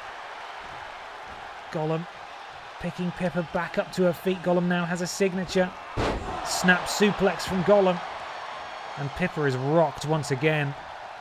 And he could be looking to do something horrible here. Oh, he misses completely. That's a rare miss from Gollum. He was going for that 450 clothesline, but he didn't get it. He's managed to course correct rather well, though, and Pippa the cat is in danger. As you can see in the bottom left, one more big move from Gollum, and it's all over for Pippa. Not that she stood much of a chance, though. It's not been very fair, has it? I hope he's not going for the cover. There's no pinfalls here. This is just another brawl again between these two. He's got Pippa sat up, rolling neck snap. Gollum could be going for it now. Oh, and Pippa sidesteps. Wrap up the match? Not yet. We've only been doing it for a couple of minutes. We'll get there. Don't worry. Let's see if it plays out first. Need to give them a chance. Pippa, look at that, showing her cat-like reflexes. And Pippa now has a signature and 2 finishes. So if she can't get the job done, then we'll click the wrap-up match button. Because Pippa has everything she needs to put this thing to bed. She's going for that submission move again, which they always go for in brawls, and I don't understand why. It doesn't make any sense. Pippa planted face first. Gollum looking to get back in control now after Pippa's had the lion's share of the offense over the last couple of minutes. Knee strike under the jaw. Gollum, top rope, has Pippa exactly where he wants her. Crossbody. Pippa goes down again. Gollum now springboard bottom rope moonsault. Impressive from Gollum. Pippa just needs an opportunity to use her big move. And Gollum's looking horrible again. I don't like it. I don't like it when he does that. Gollum looking to snatch Pippa's soul for a second time. Pippa sidesteps. Pippa, just use a finisher. Please. Why won't she do it? She won't use a signature. She won't use a finisher. That'll do. That's one of them. She's got Gollum down. One more time. Chance the Pip Down universe in attendance. Pippa taking deep breaths. Doing her very best. And she goes for this submission again. Why is she doing it? I do not understand. Gollum able to escape it again, obviously. Backing Pippa up to the corner. And a slap. Pippa spun around.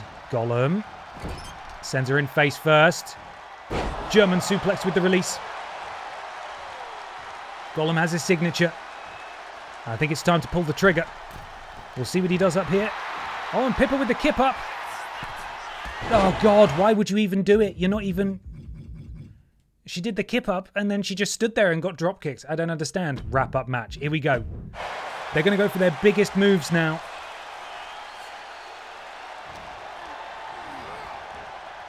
Oh, no, a counter back and forth. Gollum with the Irish Whip. Pippa countered the Irish Whip. Gollum countered the counter. Poison Rana from Gollum. Oh, and it's not looking good for Pippa. Once again, this is the second straight week that Gollum has attacked Pippa. And he absolutely plants her there. And now all it is one soul snatcher away from the end of this match. And here we go. Poor Pippa the cat. And it's all over. For a second week running, Gollum has made his disgusting, slimy presence felt. and it has been at the expense of poor Pippa the cat. It sounded like a chair just clattered along the ring. Is that just me? That's enough out of you, Gollum. Don't want to hear you anymore. Poor Gollum. Now, Pippa the cat did technically win that match, but it was via disqualification, so BENXT Bucks should be back with you now. Michael Johnson just wanted an opportunity to beat up a cat, you know? Just wanted an opportunity to beat up a cat. What's so crazy about that?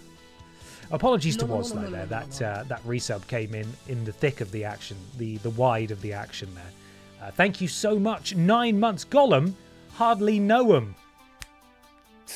Yeah, bloody got it. You haven't you? Thank you so much. Very kind. Right.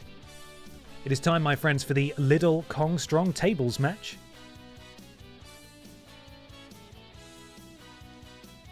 Take a photo of the running order for the music. Maybe second time's the charm for BB Blocksberg. Unsuccessful earlier on in tag team action against the Dark Picture Pals, but she walks into this match as champion. Can she walk out as champion? I love you, Jeff. We will get to hear Hideo Kojima's entrance music today. Very exciting. BB Blocksberg defends the Little Kong Strong Championship against Leon PS1 Kennedy, the Ex-Budden, Meatface, and Hideo Kojima. That's it. He's a con man. Hideo Kojima. Yes. Yes. And we're going to do it right now. Predictions are live. Wager those bucks so I didn't win. I mean, you won in your heart, but it was a shenanigans victory that was a cutscene, and it wasn't really. It wasn't a fair one to conclude bucks wise. And is for the Lucha Libre Stampede Total Championship.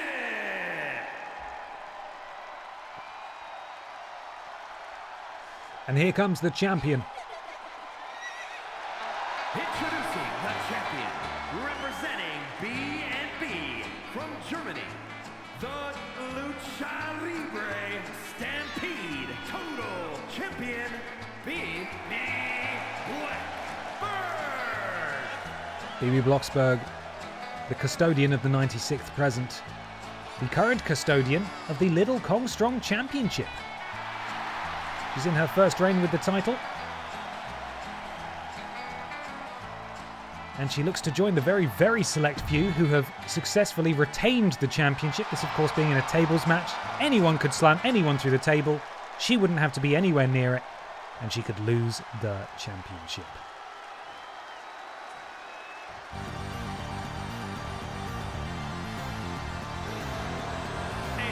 Boo! Why are they booing him? Weighing in at 225 pounds, Leon the Player Kennedy. Leon PS1 Kennedy finds himself firmly in the World Championship division here on Pit Down, but has yet to have an opportunity. He's also yet to win a championship. That's why, as I say every week, these matches called forth by the wheel are so important, because they give people who have yet to hold gold the opportunity to do so.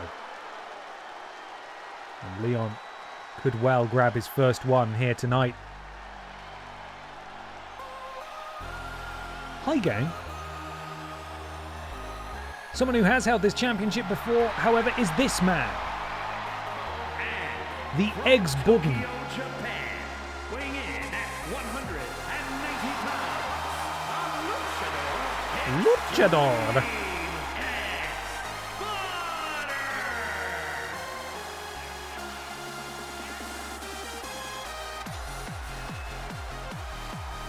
Former one-time champion is the Ex-Budden. And we have two more former champions as well filling out the field here tonight. Heck yeah, member of the Pip Down universe there at ringside, going absolutely mental, having the time of their lives.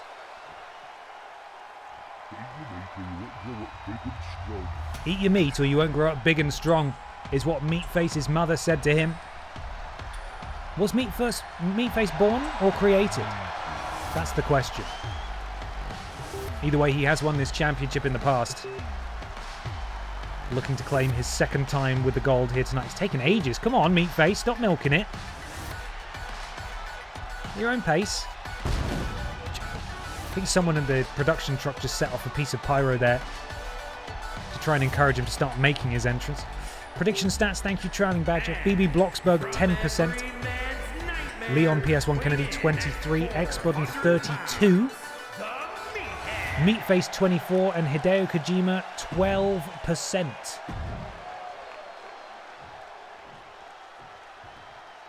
And here is the final entrant.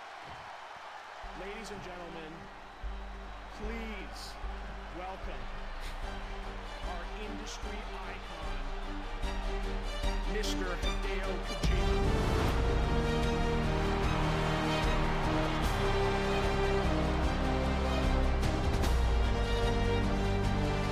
Doesn't it make you emotional? Doesn't it make you so proud to be a gamer? Representing the Dream Team from Makes me proud. Japan, weighing in at 185 pounds, the ring.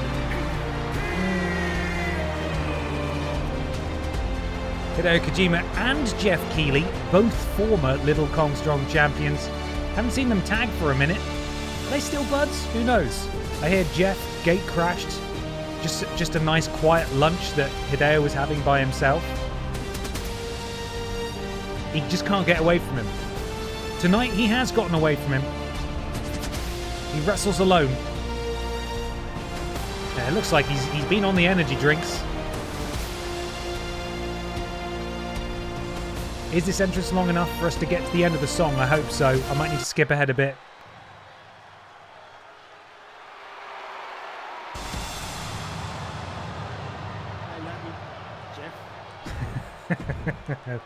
I love you, Jeff. And there it is, Mind the Splat. You've had the first one. Where's the second one? There it is, 2 splats. And we are underway. As always, first person to put somebody through a table is the Little Kong Strong champion. X-Button and Meatface. Leon Kennedy taking it to Jeff Keighley's best friend. And Leon knows exactly what this is going to take. Immediately goes after the table. Question is, will he be able to pick it up without someone attacking him? That's usually how it goes. Early on in these tables matches, someone always ends up hitting whoever picks up the table, so it takes 6 years for it to be set up. Remember how he was supposed to make a Silent Hill game? Boy, do I! At some point, we're going to learn what happened behind the scenes. Is it all Konami's fault? Possibly, mostly. Is it because Kojima is possibly a bit difficult to work with? That could be it. Who knows? Still, that Silent Hill game is bloody awesome. I'm gutted about that. We've had a couple of decent Silent Hill games though, since, right? We're getting there. Getting there eventually. Slowly. Looking forward to Townfall as well. Right. X-Button, springboard dropkick, missile dropkick. Oh, that's unfortunate for BB. BB unfortunately knocked over the table with Leon's massive cake. And I think she was in a prime position to put him through it very early on in this match. X-Button picks up the table, and that's what I'm talking about. Disarmed by Leon PS1 Kennedy, who did not want that to happen. X-Button and Meatface trading blows. Now, actually, X-Button's just swinging at all 3 of them. Silent Hill Townfall better have a Greg's in it. It better. All the best towns have Greg's in, which is most towns. Leon PS1 Kennedy up, back suplex directly on top of the table by the Little Kong Strong champion BB. Of course, the table is not currently erected, which means that he has not gone through it.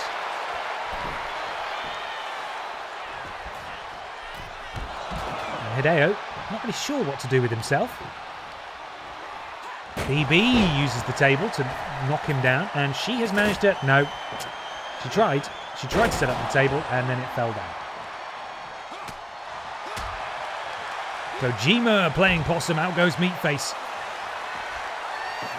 And now Kojima picks up the table, and BB's probably going to... Yep, there we go. Right on cue.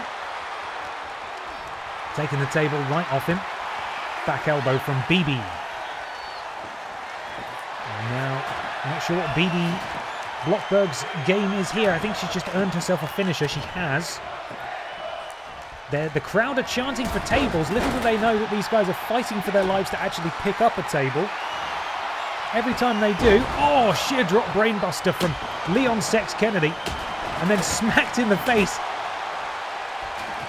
Courtesy of a kendo stick from the X button, who then just slaps everyone in the face with it. Big boot to the mush of Hideo Kojima. Oh my god, that was a brutal backbreaker there from the X button. What is the X button thing? Oh my goodness, it's the X button destroyer. Wiping out Meatface. Oh, and Hideo Kojima into the sleeper hold.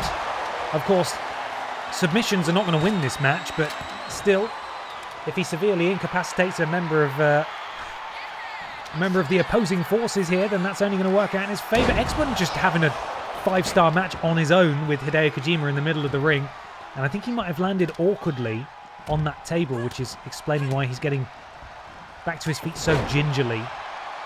And the X-Button has that table taken off him. Leon Kennedy introducing a third table to the ring. There's so many tables. Someone set one up, please. BB escapes. Oh, cheeky little punch to the mush of Leon Kennedy, who rolls to the outside.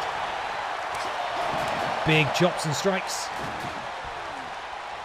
Hideo has the champion up, and it looks like she's managed to get out of that one. And she sweeps the leg, and Meatface manages to stop that table from being set up. For the love of God, will someone please set up a table? What are you doing?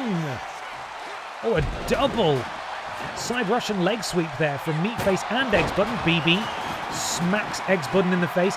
Meatface, oh, just throws a table at the champion from across the ring.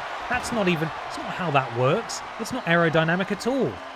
I can only assume then that Meatface threw that with such force that BB we might want to check on him. Here we go. Meatface. Oh no, X-Button has Leon Kennedy there. Oh, and Leon counters. I think Meatface was going for it, and X-Button slid in there trying to use it, but Leon countered it. Meatface understandably annoyed. He's now setting up another table on his own. And perhaps rather disastrously, he's decided to get out of the ring and go after Hideo, and he's left that table unattended. Although no one's going for it, so I suppose, you know, plenty of time.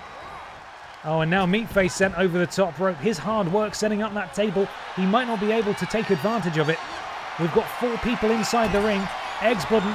Oh, Hideo rolls out the way. Oh, the chops from X-Button to Hideo. And X-Button now, perhaps going for it again. Didn't work for Leon. No one's there. Is it time for the X-Button? No, Hideo with the counter. I was going to say, is it time for the X-Button to become a double Little Kong Strong champion, by which I mean a 2-time Little Kong Strong champion. Leon sent him to the table. BB is completely unopposed. And BB with the retention against all the odds after losing earlier tonight in tag action, her second match of the night against some very game competitors. BB Blocksberg becomes one of a very, very short list of people to have successfully retained her Little Kong Strong championship. Stampede Total Champion BB Blocksberg. Big win for BB Blocksberg, and therefore brought means bread here tonight. She is still the Little Kong Strong champion. I may not like her attitude towards collecting presents, or indeed her video games, and I reckon if we watched her TV show, I probably wouldn't like it either, because I don't speak German and I wouldn't understand any of it. But my God, if she hasn't tonight, with that performance, cemented herself as one of the most significant holders of the Little Kong Strong Championship. Congrats to BB. Let's have a look. What was the name of this prediction? Justice for Matthew Moraes-Matix. Yeah, that's fair. BB Blocksberg was the odds-on least favourite, so congratulations. 98,394 channel points go to 3 people. Bloody hell, that's a big win there.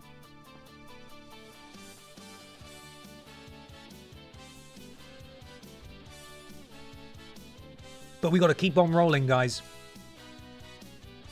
Because it's Pip Down main event time. And Jill the Sandwich, that's right. Her middle name is The Sandwich. Is in action against Mona Wanks, who, as we discovered a moment ago, is currently the #1 contender for the Pip Down Women's Championship. The Pip Down Women's Champion, nowhere to be seen. Clearly just taking the night off. We'll see what happens.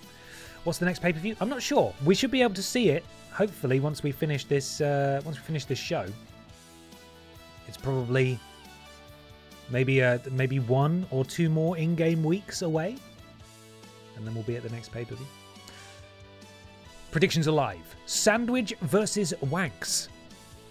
Who's going to win? Let's do it.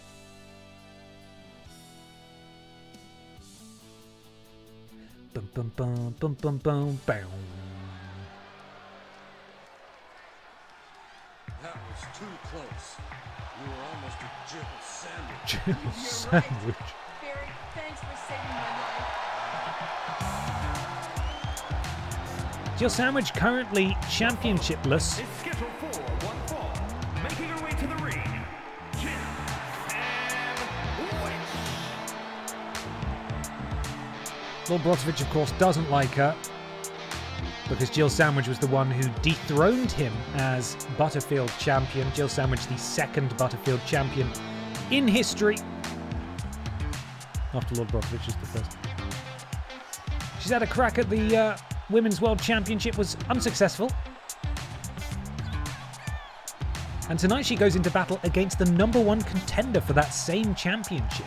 What will this mean for the standings in the division if Jilly Sandwich is victorious? We'll have to check. But now it's Wanks time.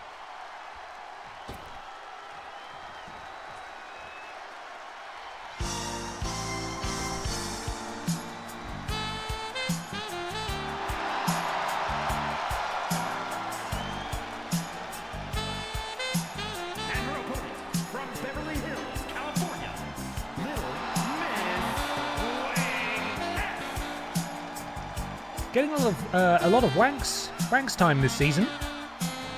We did remark a few weeks ago that actually, given her tenure on the roster, we probably only saw Mona Wanks maybe 1 or 2 times maximum during season 1.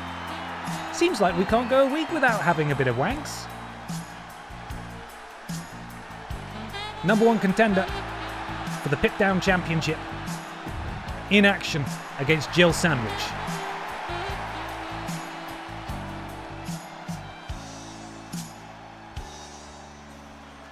And here we go. The Sandwich limbering up. Mona Wanks is ready. Referee rings the bell, and these two meet in the middle. And what are they going to do? Okay, Jill Sandwich going for the handshake. Mona Wanks very happy to agree. Good show of sportsmanship here. And that was a weird little stumble there from Mona Wanks. Very impressed. I don't think we've ever seen any of our competitors ever shake hands before. Real show of sportsmanship, which is very unlike this roster of scoundrels and scallywags. Referee trying to separate them now. Let's see if their friendliness stays up. It does, but Mona Wanks maybe started swinging a little too early there on the break. And a back elbow from Sandwich. Kick to the knee. Oh, and then just a knee strike to the rib cage of Mona Wanks. Jill Sandwich beckoning for Mona Wanks to get back to her feet. What kind of thing is she thinking here? She is the master of unlocking. And what could she possibly be looking to unlock here? Possibly the victory. Possibly the victory. Oh, and look at that thrust kick to a sat down Jill Sandwich.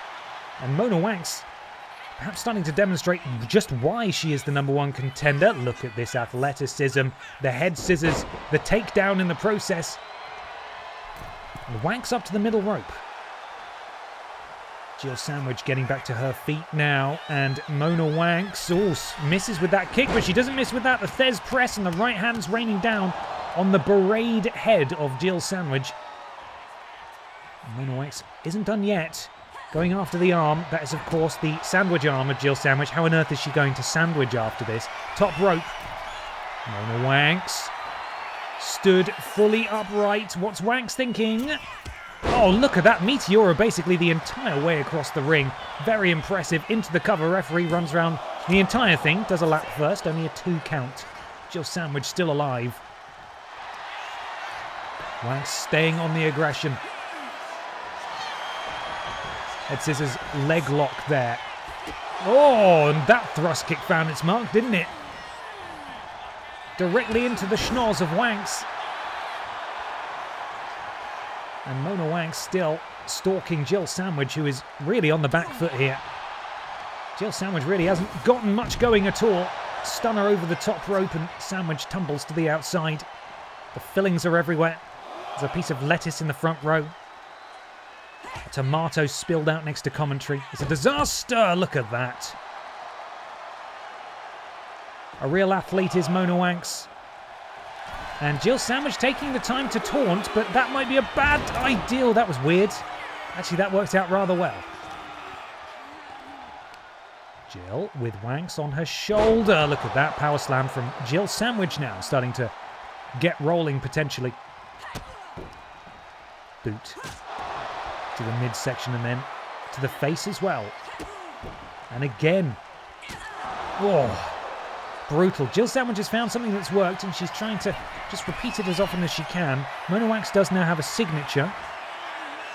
But quite frankly, what kind of position is she in to actually take advantage? Jill Sandwich massively overcalculated that one. Still able to... Wow, look at the power of Sandwich. Just throwing Wanks around like she's a child. And again, just going after the ribcage in the midsection of Wanks. A very tactical decision here from Jill Sandwich. Perhaps born from Jill's own concerns that her most sensitive area is the middle bit, because that's where all the sandwich is. And I believe Mona Wanks has been busted open. And Jill Sandwich is really rolling now.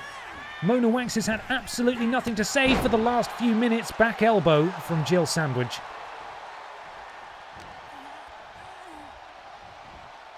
Jill with Wanks in the corner. Wanks. Oh, Wanks escapes. Has Jill Sandwich. Scorpion death drop from Mona Wanks now. And Mona Wanks. Wow, look at that. Oh no! The moonsault. Bouncing off all the ropes. Jill Sandwich with the counter. And Jill Sandwich has stolen Mona Wanks' signature now.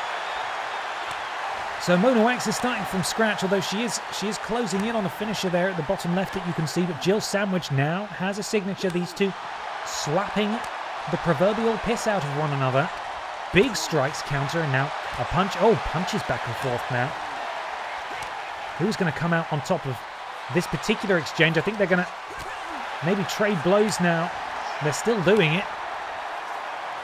And there we go. It's broken down now. Referee probably needs to get in there and separate these two, but because they're just not stopping. And that seemed to be a completely equal break. Oh, schoolboy roll up into the pin. Kick out of one. Jill with a kick to the back of Mona Wanks. And Jill Sandwich now has a signature and a finisher. Mona Wanks, despite an incredible early run of form in this match, is really succumbing to the ways of the sandwich. Jill ducks out the way.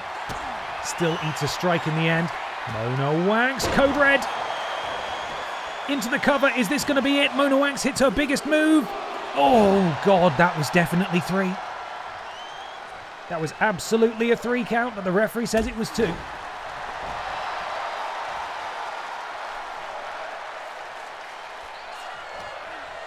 Mona Wanks trying to keep up the momentum here. She knows Jill Sandwich has her biggest moves locked and loaded, and she cannot allow Jill that opening to do it.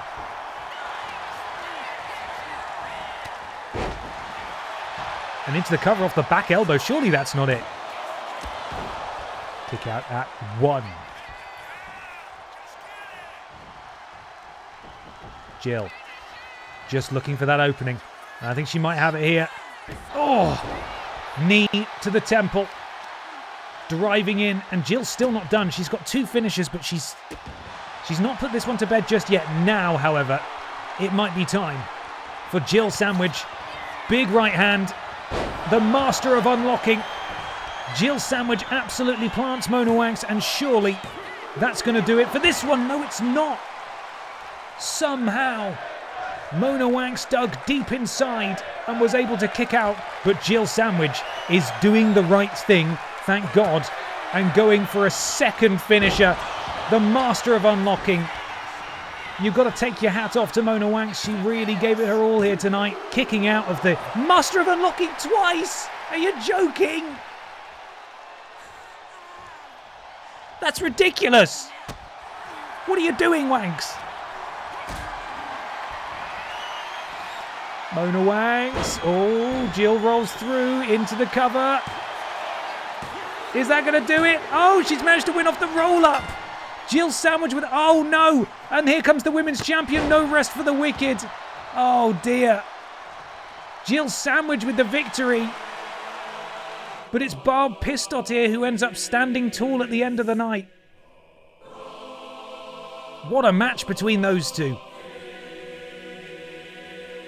Mona Wanks kicking out of 2, the master of unlocking flatliner finishers there from Jill Sandwich, and ends up winning via roll-up. Losing via roll-up, I should say. But immediately after the bell, I taunted her. I said the Pip Down Women's Champion hasn't bothered showing up for work this week, and there she was, attacking Jill Sandwich after the bell. These two clearly not done with each other. Another championship opportunity, almost certainly in the future, of this Jillian Sandwich. That's her full name. No, Jillian the Sandwich. Sorry, that's her full name. Okay, let's have a look at the calendar.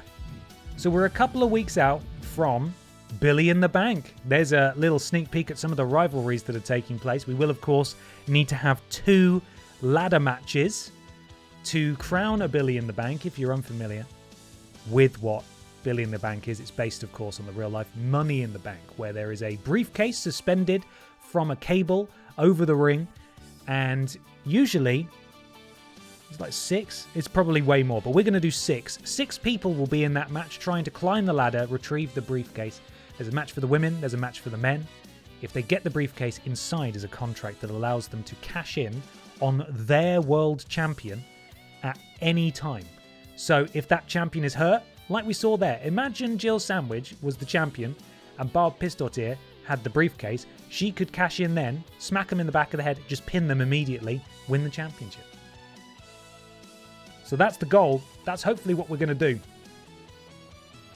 We will go division by division, which we're going to double check now, because Jill Sandwich did just beat Mona Wanks, so I'm curious as to what that's done to the divisions. And we will pick the top 2 on each show from the men's and the women's world championship division to be in their ladder match. So, no divisions, Ben. That's it. So, for example, for Pip Down, it would be Simon Miller and Danny DeVito representing Pip Down in the men's division. For the women's, Mona Wanks apparently has gone down, but she hasn't. Pippa the Cat is now number 2. I don't really understand that. So those 2 would represent the women from Pip Down, for example. But we've still got a couple of in-game weeks to go before we get to Billy in the Bank. So these divisions could change. They could move before then. We don't know what the divisions will look like come Billy in the Bank. Does the AI know how to use the case? Yes and no. I might have to give it a bit of a Google and see how it works in this year's game, because in last year's game, I think the winners were Rules Boss and Pippa. And I think they both cashed in just immediately. And I think Rules Boss lost and Pippa won. No, Pippa was... Did Pippa win the briefcase and she was also women's champion? It was something weird like that. Anyway, it all got a bit confused, but hopefully we can sort it out. We'll work it out. It'll be interesting to see if it just bugs out and breaks, to be honest. That'll be half the fun, won't it? A new week. And look at that handsome man that's got nothing to do with me. Rim Flair against Ben Potter, Legally Different guy. Paul Schnauzer and Fanny Crannock go one-on-one. Les Freakin go in the Drinks Fairy, run it back. Tavish and Nathan Cake collide. And in the main event, Leon Sex Kennedy and Brian Butterfield. Bloody hell, what a show! What do we cut? Oh, anytime I see Tavish, I want to cut that, you know? I want to cut that match. I might have to cut the cake match. And we might have to... Does anybody want a slice of cake? Because I think I might have to cut the cake. Anybody want a slice of cake? Should we cut the cake? Cut him, says Lord Brotovich. You cannot cut the cake. Tavish, get rid. That's it. I'm not cutting Nathan Cake. I'm cutting Tavish. That's different. In fact, actually, Nathan Cake will be in a match because we're cutting this, aren't we, to make room for the Energy Drink Championship, the Tesco KX Championship. And last week, Nathan Cake became Cakey 2 belts. So he's going to be defending that championship. So we're not cutting Nathan Cake. Nathan Cake will still be in this match. Maybe not Tavish, though.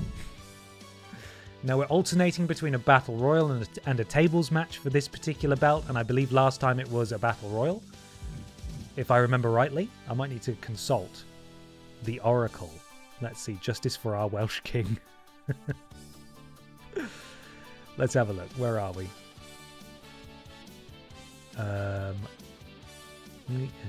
Tesco KX Championship. 1, 2, 3, 4, 5. Yeah, it was a 6-person match. So it would have been a Battle Royal. So this is a tables match this week.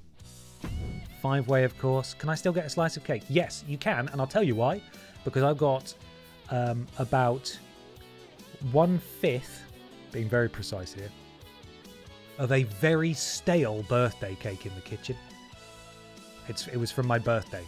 Honestly, literally a month ago. Fucking hell, a month ago? Where's that time gone? God damn. Anyway, it's been on the side in the kitchen for a while. It's not like... It's not gone bad. You could still eat it. It's just a bit hard. You want some of that? I can send you some of that if you'd like. Every day for the last month I've looked at it and thought I should eat that soon, and I can't bring myself to throw it away. So no, it's just sort of a decoration. So if you want a slice of that, I got you. All right, use it as a weapon in a match. Okay, Nathan Cake is in the match. Dude, 80 overall. Nathan is flying in the ratings, isn't he? Microwave 30 seconds, you'll be fine. Bang on the money. I've spoken about this before. Cake that's going a bit stale, depends on the type of cake, of course. Put it in a bowl, little splash of water, microwave it, 30 seconds, turns into a steamed pudding. Fucking brilliant. Eat it as is, serve it with some custard, some cream, some ice cream. Spot on, you'll be fine. Good shit. Sometimes even better than the original. So that's sort of been my plan. And I just haven't done it yet. So I've got cake that's getting harder and harder. And that's the truth of it. Okay, it's time for the wheel, my friends. Let us spin the wheel. Scroll down. I think I've got this up to date at least. I think everyone that's on the roster should be on the roster. If Shauna's on here, then we're good. Is Shauna on this show? She is. Yeah, there's Shauna. I see her. Just coming around to the top now. So this should be up to date. Who is facing Nathan Cake for his championship? Let's find out.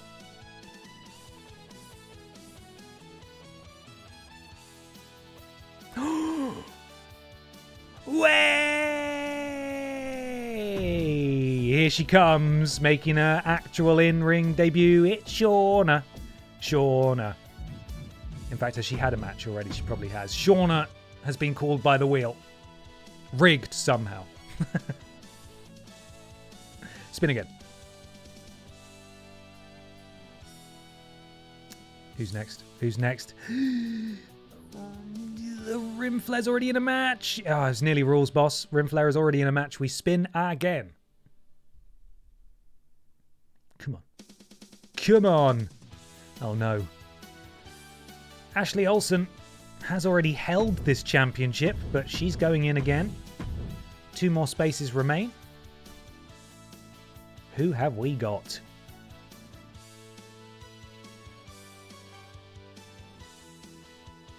Commander Piss.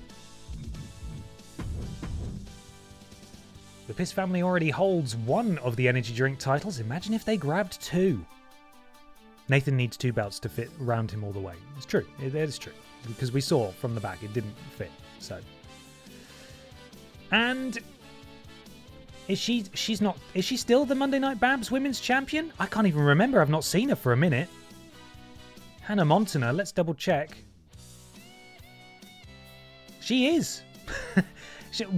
She's barely been on the show, but Hannah Montana is the Monday Night Babs Women's World Champion, and she gets a shot tonight to wrestle the cake away from Nathan and become a double champion herself. Huge news.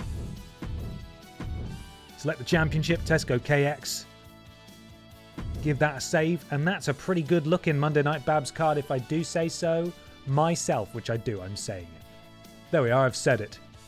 Texted one of my friends the other night and said there was some sort of Monday Babs night, so there we are, I've said it. We're going to start things off with Legally Different Ben Potter and Rim Flair, possibly leading into a championship match for Team Redundant, that being Ben Potter and Peter Austin, of course, the current champions Rim Flair and Triple Flush. But before we get there, I need to go and see Tim. I'll be back in just a moment. Don't you flip and touch that dial, alright? Don't you touch that dial. I will return in Butter Moment, which is a moment made out of butter.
Does anyone remember when Jeff was on the video game cable TV channel called G4? I've only ever seen clips of G4 online after the fact, because we probably did have it in the UK, but you had to have, well, cable TV, and I never had that. And I'm assuming G4 is just Jeff, but 4 times in a row. That's it, isn't it? So it's like Jeff. I don't want to do it too fast because I don't want to like make it flash. Jeff, and of course, finally, Jeff. So there were like just 4 Jeffs. That's it. Yes. I feel like I can't be wrong about that. That feels like it has to be it. Jeff. Yes. It's like E3 but with Jeff. Yeah. Jeff. Yeah. Jeff. Yeah, that's 4. Jeff. Or just Jeff with 4 G's, yeah. Eof. Wasn't G4 that band off of the X Factor in 2004? I'm going to Google that now. That sounds important. G4 X Factor. Yeah, it was. They were a vocal quartet. They are a vocal quartet. Are they still going? Yeah. 2004 to 2007, and then 2014 to present. G4 lineup, 2004 to 2007. From left to right, Jeff Keighley, and Jeff Keighley. It all ties together. Look at that. Wow. Bloody hell. Okay, let's get things started, everybody. Predictions are live. Ben Potter versus Rim Flair. Does this Ben also have stale birthday cake? Fantastic question. We'll never know, because I'll never tell. If I do end up eating the stale cake, I'll let you know, right? I'll take a photo, and I'll let you know how it goes. If I don't, it's because I've thrown it away. Probably quite rightly.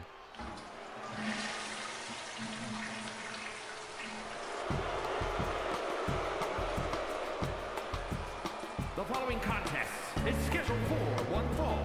Making his way to the ring, representing Evolution from Charlotte, North Carolina, weighing in at 245 pounds, one half of the middleweight Raw Tag Team Champions, Ric Flair here. One half of the Monday Night Babs Tag Team Champions representing P-Volution. EE Tim's boys, of course, as pointed out in the chat. Yes, EE Tim was in the bathroom just now. He seemed focused. He had his iPad up. When he has his iPad up, it's usually because he's watching the wrestling, so I didn't want to bother him. He did still flush the toilet for me, which is nice, and then he started using the same sponge to wipe the toilet seat and then clean the sink, and I was going to say something. One of these days, I'm going to pluck up the courage to say, Tim, you're not cleaning that's not cleaning. What you are doing is you are facilitating germs. You know, he just doesn't... Oh, hang on, Ben Potter's not waiting here. He takes down Rim Flair, and this match is... Is this match underway? We haven't heard the bell go. Referee is separating them. Let's see. He's going to check on Rim Flair. Maybe the bell did sound... There was a bell. Okay, I didn't hear it. Right, this match is official. We are underway. We're going. Anyway, at some point... Basically, Tim not being able to clean a bathroom properly is my fault because I didn't teach him how to, and he's just sort of tried to learn himself, and I've never corrected him. One of these days, though, I'll tell him. I'll tell him. Ben Potter versus Rim Flair. Rim Flair, current tag team champion. Ben Potter, former tag team champion, alongside his tag partner Peter Austin when they were both on BENXT. And Rim Flair, drops an elbow on the spine of Ben Potter, who will roll to the rope to have a bit of a reprieve and pull himself up a little bit. Big right hand from Rim Flair, and he's still looking to just punish Ben Potter. Different guy, legally differently. Here, a big chop from Rim Flair into a sidewalk slam. And Ben Potter's not looking so great. At the start of this match, he was the one that jumped Rim Flair, took him by surprise, although Rim Flair had plenty of time to see him sprint towards him. But there we go, and now Ben Potter with the counter. The tag champion dumped. And okay, and now they're both in the ring, and it's Ben Potter who is able to make connection first there. Side Russian leg sweep. Champion is down. Right hands from Ben Potter, different guy, to Rim Flair. If he's legally different, then why does he get to challenge for the Vidiots title? Because I'm not in the game, and this is the closest we've got. We could have a guy in there called Ben Porter, and it'll be like, yeah, good enough. He's close enough to my name. It's crazy, honestly, that there is a blonde bearded man called Ben Potter in the game. He's not me, but he's close enough, you know? And look at the power of... Look at that from Ben Potter, showing some real strength there. Not me, though. Into the cover of that delayed vertical suplex from Ben. Kick out at one by Rim Flair. With my tattoos as well. I know, it's honestly the coincidence. The likeness is frightening. But again, not me, because I'm here and he's there, so... Yeah. Ben looking to do damage to Rim Flair. Oh, wow, it looked like he was just doing an almost cartoon run in the sky there. Rim Flair had plenty of time to sidestep it, and now having a moment to taunt, wooing away inside the mask. Oh, my God, stop pulling my headphone out. Wooing away inside that cleaning mask. And then hooks the leg, look at that. Taking Ben down in brutal fashion. And Rim Flair drops the knee on the forehead of Ben. Ben, but what if he is you, though? Have you ever thought of that? I mean, that's just... You're trying to send me into some sort of downward existential crisis spiral, aren't you? That's your game. How dare you? I am the only one. There's only ever been me. Ben with the counter. Backbreaker. Rim Flair's done for... Oh. And Ben will sit bottom first there. He rolls out the way. And he's able to grab Rim Flare as he climbs back into the ring. Ben now closing in on a signature. He does have one, which is good news for Ben. And he's going to lawn dart him face first. And Ben picking up a big head of steam, big boot to Rim Flare. And Ben keeping the momentum going. Can he hit his signature here? Oh, Rim Flare with a counter. Punched him right in the face. And then dumps him face first on the turnbuckle pad. You did it to him, Ben. You did it to him.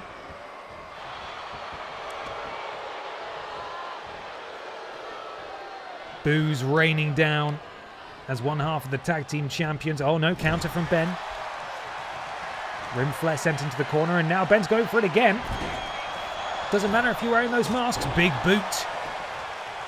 Nothing can cushion the blow of a boot in the face, and Ben has a little sit down, feeling confident perhaps. And now looking to follow up the attack on Rim Flare. Ben still has his signature. We'll see if he can actually get the opportunity to use it.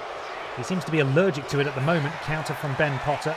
He gets back in, and then Rim Flare's just waiting for him. Oh, and Rim going almost for a Kimura lock there, trying to break the arm of Ben, but he's able to counter, and then Rim Flare again. Sends Ben into the corner. And Ben now walks him over to the other corner. What does his bottom say? Straight out of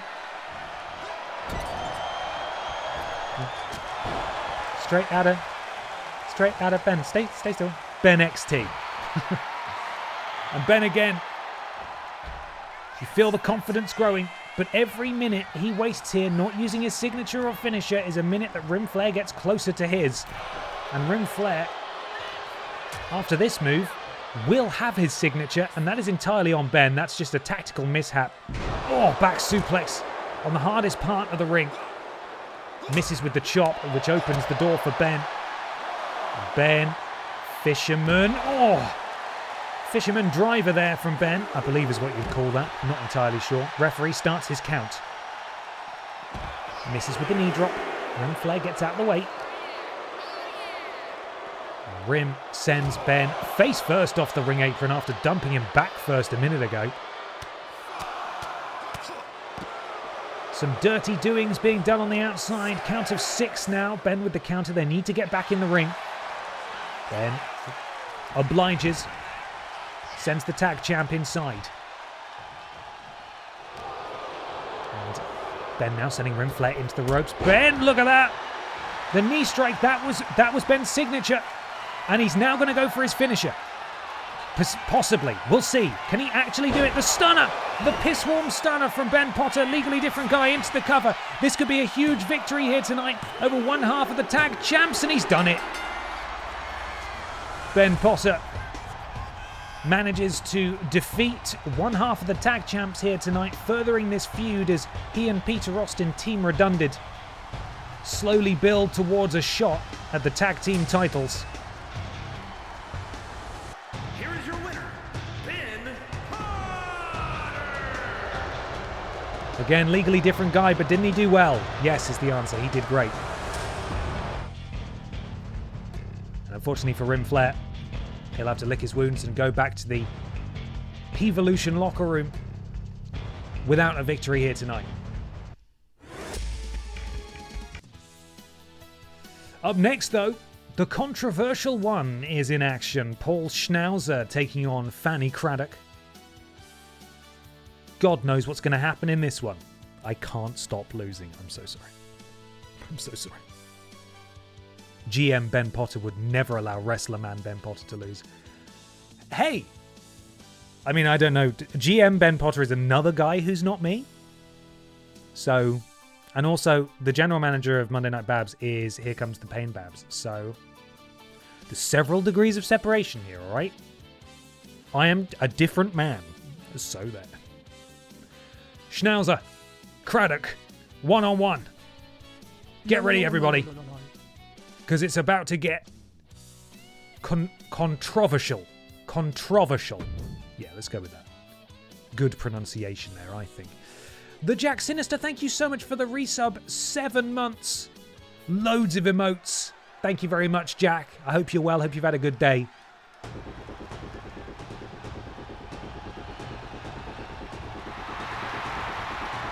They're cheering him, but they wouldn't if they knew what he'd done. What has he done? I don't know. It's bad, probably.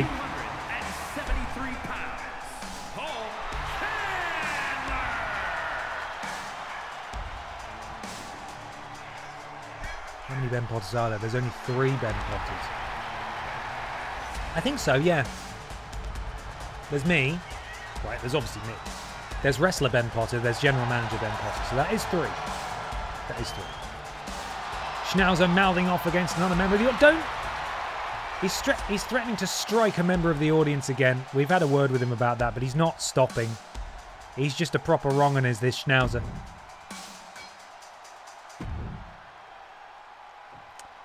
Oh, I wish he hadn't done whatever it is that he's done. We don't know what it is, though. It's Fanny time.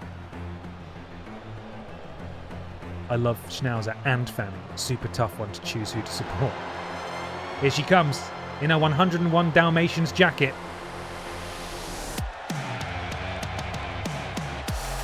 How many Dalmatians had to die for that jacket, Fanny? 109? But I thought it was you. It's 101 Dalmatian jacket. Oh, what's that? You just killed them for fun. All right. That's who we're dealing with here. This monster.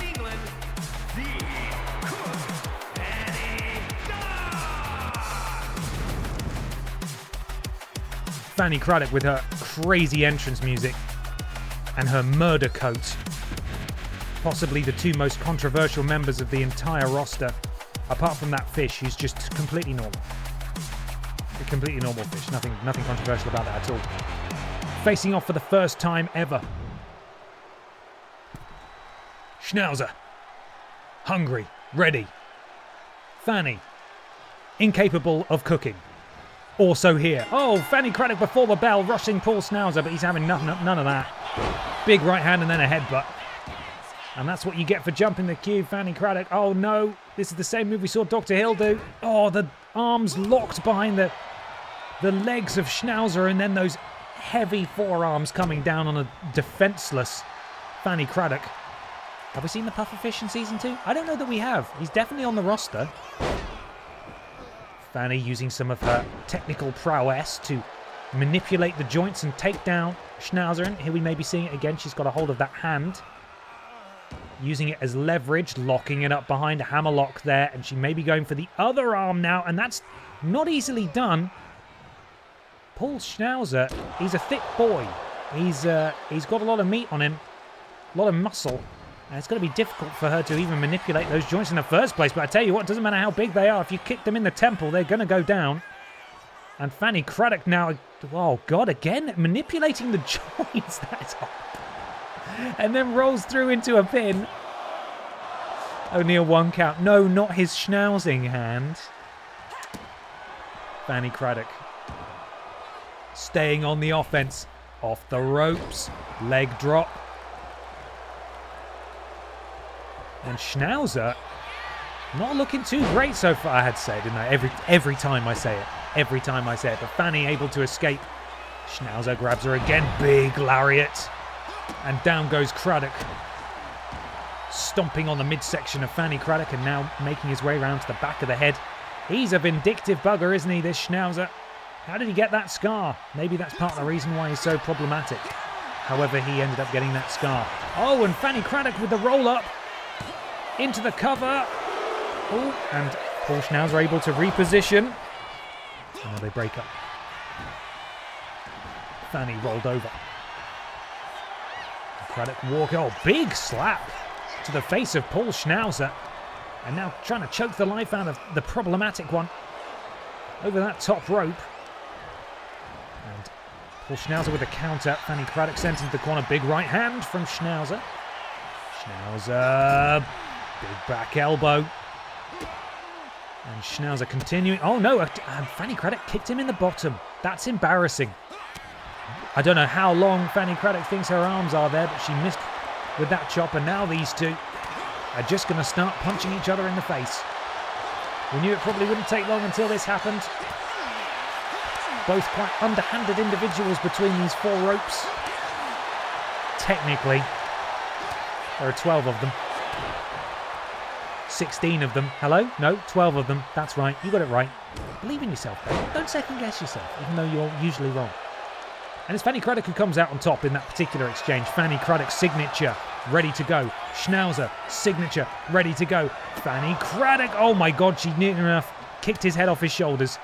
That was brutal. And Fanny Craddock now. Oh, a counter from Schnauzer. Fanny Craddock was going for her finishing maneuver and Schnauzer able to counter. And then Fanny countered Schnauzer's finisher attempt. So now that's swung back to her. These two countering for counter. And Schnauzer absolutely dumps her. And immediately he's going for the cancelled Paul Schnauzer, attempting to cancel Fanny Craddock. Is it going to work? She's unconscious. Oh, that's a rope break. Oh, Schnauzer.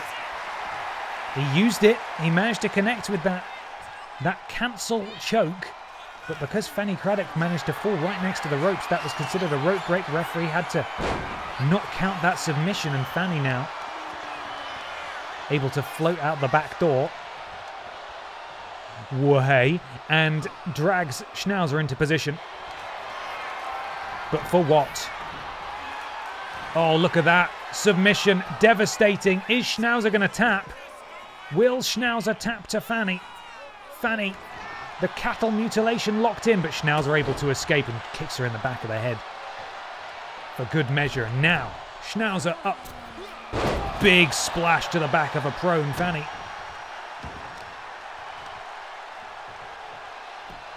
And he picks her back up.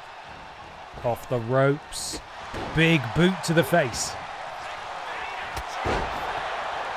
And he takes her down again. And Paul Schnauzer starting to roll in this one once more. Walks her over to the turnbuckle in the corner. Counter from Fanny Craddock. So evenly matched, these two. Oh, counter from Paul. And Fanny sent to the outside. And an elbow drops by Paul Schnauzer. Fanny Craddock immediately back to her feet though, but Paul Schnauzer still in control. He manages to switch behind. Grabs a hold. Pump handle backbreaker. Bloody hell, Paul. Pulling out all the technical offense, but when it comes to Paul Schnauzer, being technical is only a fancy way to deal more damage. Slamming Fanny Craddock's spine onto his knee. Trying to break her in half. Schnauzer back in the ring. Referee up to a count of 6. And he needs to be careful because he's still taunting here. And she's able to get back in the ring, but she walks straight into a power bomb. Fighting out. Is Craddock, ducks out the way, does Schnauzer, and Schnauzer able to grab a hold yet again. Counter from Fanny. These two continuing here. This game of human chess. Fanny up on the shoulders of Paul Schnauzer. And he dumps her face first on that turnbuckle pad again, and Fanny may be out there. Paul Schnauzer has a signature and a finisher. And I'm very excited to say that I've been joined at the commentary desk by someone who was victorious earlier tonight, but unfortunately didn't get the win that she wanted. It was a technicality, wasn't it, Pips? It was a technicality that you won. So glad that you're able to join us. Who do you think's going to win? Huh? Who do you think's going to win? You don't know. Are you sticking around or are you going? She's gone. Alright, well, thank you so much, Pippa the Cat, for your words of wisdom as always. Very interesting. Oh my God! Fanny Craddock might have killed him. Paul Schnauzer may never walk again. Well, he's walking now, but still, Fanny Craddock looking to put this one to bed. This could be it. It's Raw! It's Raw! Into the cover. Fanny Craddock has defeated Paul Schnauzer. Unbelievable. Oh no, but Shauna's here.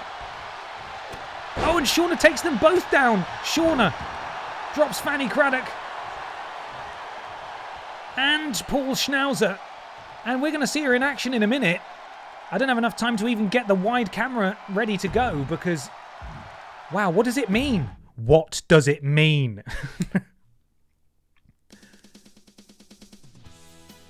What is Shauna's game there? Shauna arriving at the culmination of that Paul Schnauzer Fanny Craddock classic. And weirdly, Fanny Craddock is marked as green as the winner, but it's not as green as that one. Why is that? It was still a victory. I don't understand. Fanny Craddock did win that one, but I think the game might have put an asterisk over it for some reason. That's weird. Either way, brilliant match between these two. Craddock able to defeat Schnauzer, and then both of them jumped by the thickest girl, Shauna, after the match ended. Regardless, we will continue. Let's Freakin' Go versus the Drinks Fairy. These two put on an absolute clinic last week. Drinks Fairy escaping with the victory, but it appears that these two are not done with one another just yet. We're running it back this week. Let's Freakin' Go versus the Drinks Fairy 2. Or Go Fairy 2. Is that it? Is that what we should call it? It's a pretty good name, I think.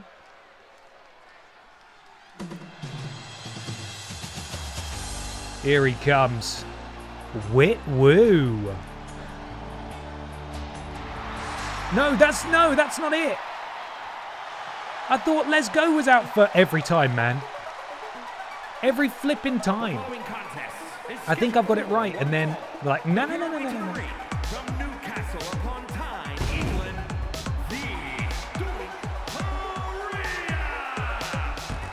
Drinks Fairy's out first. Christ, played the wrong music. Although my Wit Woo still stands. Drinks Fairy 1-0 up so far in this rivalry. Can she score back-to-back victories? Yes, Mr. Black. I like that name for this rivalry. Les Drink 2. Okay, hopefully now. Here he comes. This is why he didn't come out first, because it was going to do some weird cutscene thing. That's why. And this match has started. Drinks Fairy immediately clobbers Les Freakin' Go into the corner. I've not seen this cutscene before. I don't know what this is. Les Go dead? Referee trying to pull Drinks Fairy away, separating them. Is Les Go okay? Oh my god. He's basically dead already. Drinks Fairy slingshot leg drop over the back of Les Freakin' Go. Oh dear. A disastrous start to this match for Les Freakin' Go. He got into the ring and then it looked like he was just knocked unconscious immediately. But clearly not anymore. That running powerbomb from Les Freakin' Go, world's sexiest man, is here. And now, Les Freakin' Go can get started. Backs the Drinks Fairy up to the ropes. And now, look at that. The ropes assisted Hurricane Rana. And Drinks Fairy is... Oh! Looks like Les Go was winding up for something. Drinks Fairy just too quick, though, into the cross arm breaker. I do love that transition into that particular submission. It looks great. Les Go, though, had it scouted, manages to slide out. And now the dropkick finds its mark. Oh, my goodness me. Drinks Fairy might have been seeing stars there for a second. And what's Les Go thinking? Drinks Fairy back to his feet. Les Freakin' Go. Springboard. Oh, arm drag. He kips up and then a dropkick. What has Les Go been having for his breakfast? Hang on a second. Who on earth could this be? Oh, bloody hell! It's Pippa the cat! No wonder she had to get out of here. I don't even have her music ready because she's on a different show. Where are we? Oh, and a roll-up by the Drinks Fairy, and she rolls through. Pippa the cat providing a distraction at ringside. And see, perhaps Pippa saying, listen guys, I could have really used some help last week when Gollum attacked me after the bell. Why did none of you come out? I'll come and help you out though. Pippa the cat coming to the aid of her mother, providing a distraction which allowed, oh my goodness me, the Drinks Fairy to attempt a roll-up, but it's not worked because Les Freakin' Go is still in full freaking control. Look at that. Into the cover, the Drinks Fairy is unconscious. Is Les Go about to tie this series at one apiece? He's not. Stamp to the elbow. You can't be doing that. That's her drink arm. Drinks Fairy ducks under that strike attempt from Les Freakin' Go. Sends him into the ropes. Head scissors. Takes him down. Drinks Fairy feeling confident. Starting to rock, starting to roll. Handstand into the... We've seen her do this before. Hurricane Rana. So impressive. It's the type of move that's taken her to 2 Little Kong Strong Championships, but Les Freakin' Go just wiped her out with that high knee. Kick out of 1 though. Drinks Fairy not ready to submit just yet. As Les Freakin' Go, like a caged animal, is getting ready. He hits her with another running knee.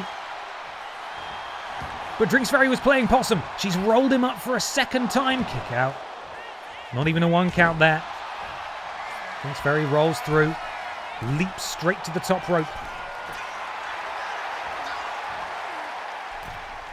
Drinks Fairy.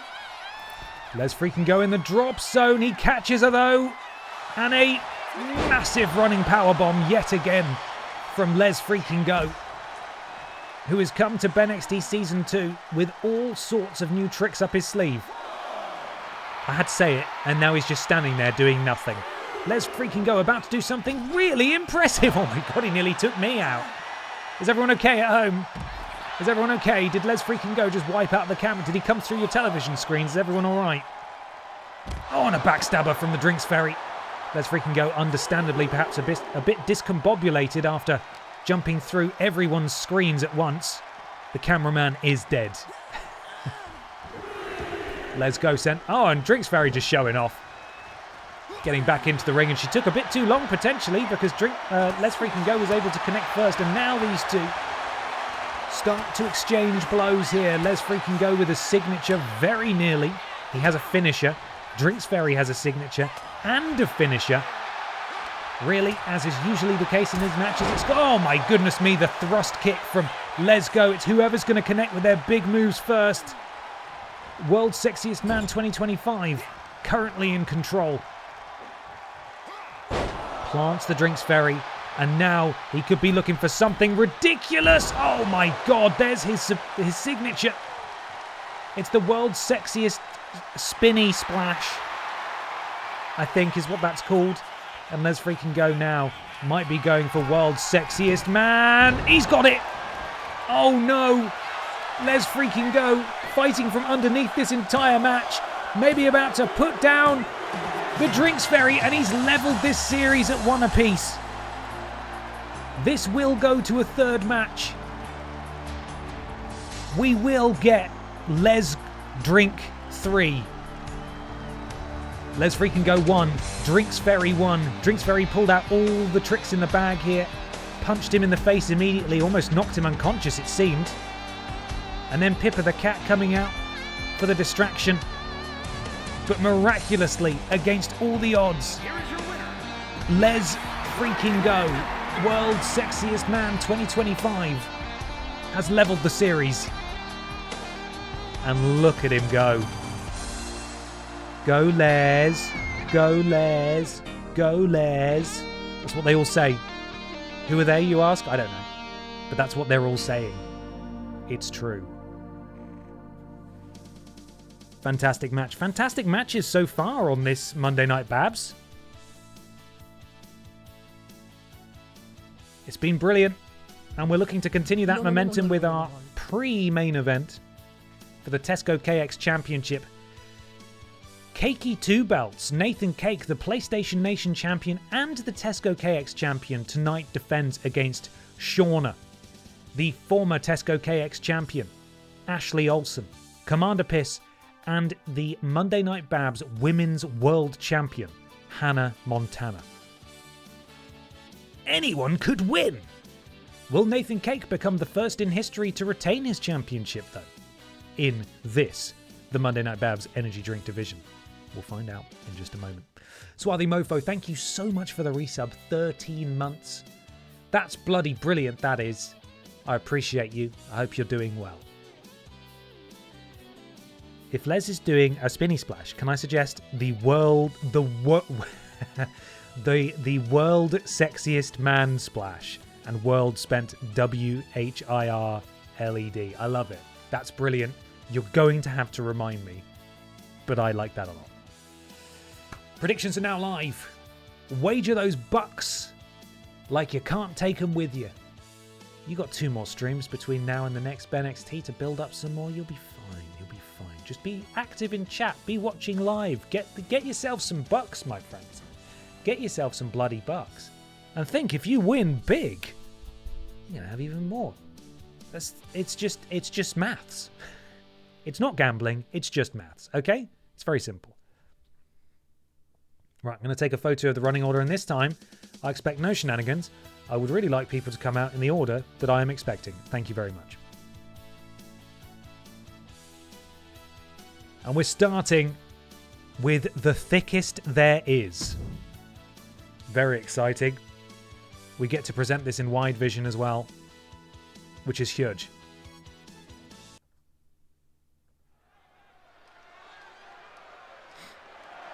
The following is a fatal five-way tables match and is for the Total Mixed Championship. Here we go.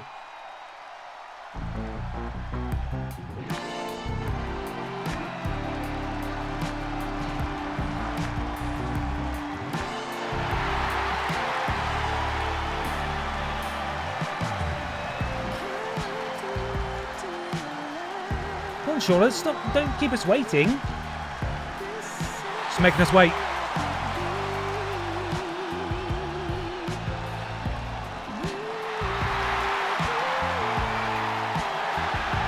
Introducing the challenger, Shayna! Close enough. The thick one has finally arrived on Monday Night Babs. So thick that she sometimes goes off screen. I'm trying to adjust in the moment, but quite frankly, I think just having the camera in one place really shows off the magnificence of thick Shauna.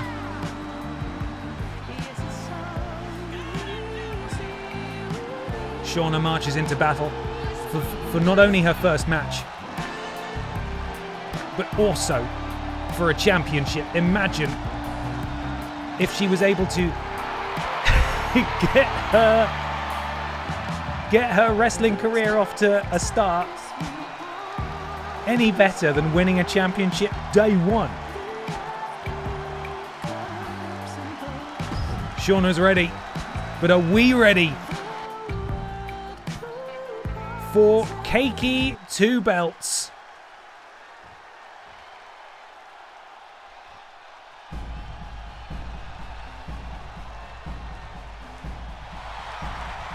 Nathan, Nathan, Nathan, Nathan.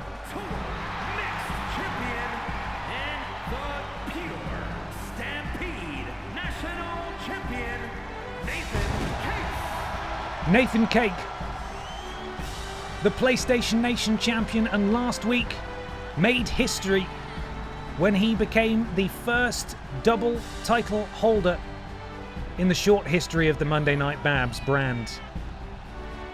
But my God, what an uphill struggle he faces tonight. One of those championships on the line, the Tesco KX Championship, tables match no less. He does not have to be involved in the decision to lose that belt.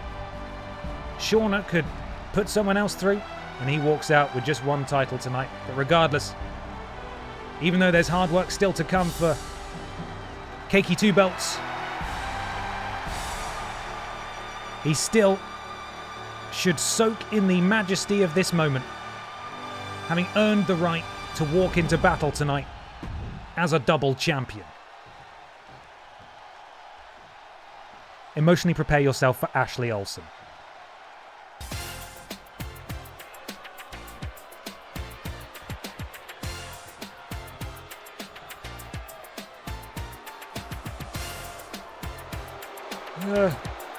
No. Representing the Terrors from Los Angeles, No. California, Ashley Nolan. No, I don't like it. I don't like it.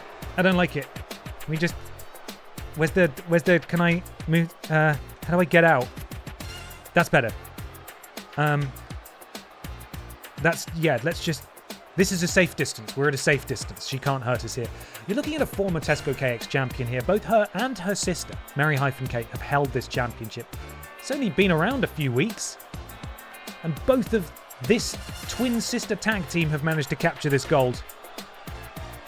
I'm tired of talking about it now, so we're just going to move on because I don't want it to be on screen. There we go. Oh no, she's back, and she's worse now. She's well lit.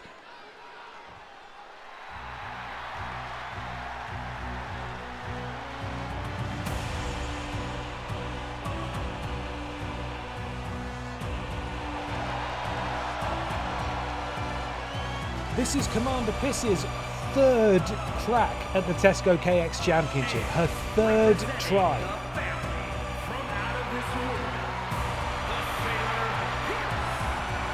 Representing the Piss family, of course, Commander Piss holding up the invisible towel. Don't worry about it. Former BENXT Wide Champion. Will the third time be the charm for Commander Piss? Can she get the job done? Can she bring home the other Energy Drink Championship to the Piss family? The other one held, of course, by Ashley Olsen over on BENXT. Dip down as we saw. Little Kongstrong title currently held by BB Blocksberg.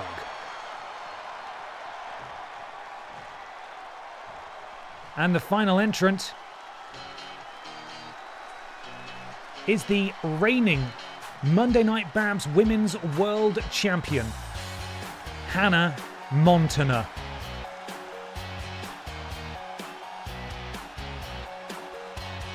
Now, admittedly,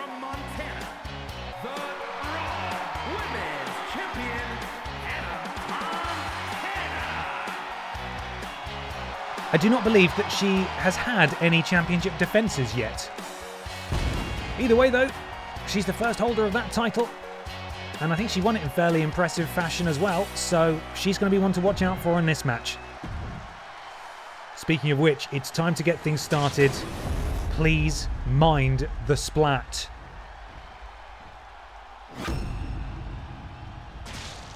Okay, awful. Tesco KX Championship on the line.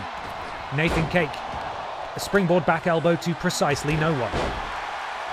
Commander Piss going after the former KX champion, now turning her attention to the PlayStation Nation and Tesco KX champion. And now Nathan Cake going after the women's champion. Shauna trying to get involved. You see Ashley Olsen throwing herself across the ring. Thank you, Troweling Badger. Shauna 22%, Nathan Cake 8%, Ashley Olsen 8%, Commander Piss 58%, and Hannah Montana 3%. Oh, look at that. The Cake Destroyer there. To Commander Piss, and now Nathan Cake and Hannah Montana renew hostilities as Shauna is looking to do something wide and indeed thick, possibly. Where are the tables? The tables should be on the outside, right? This is a tables match, yes? This is a tables match, right? Yeah.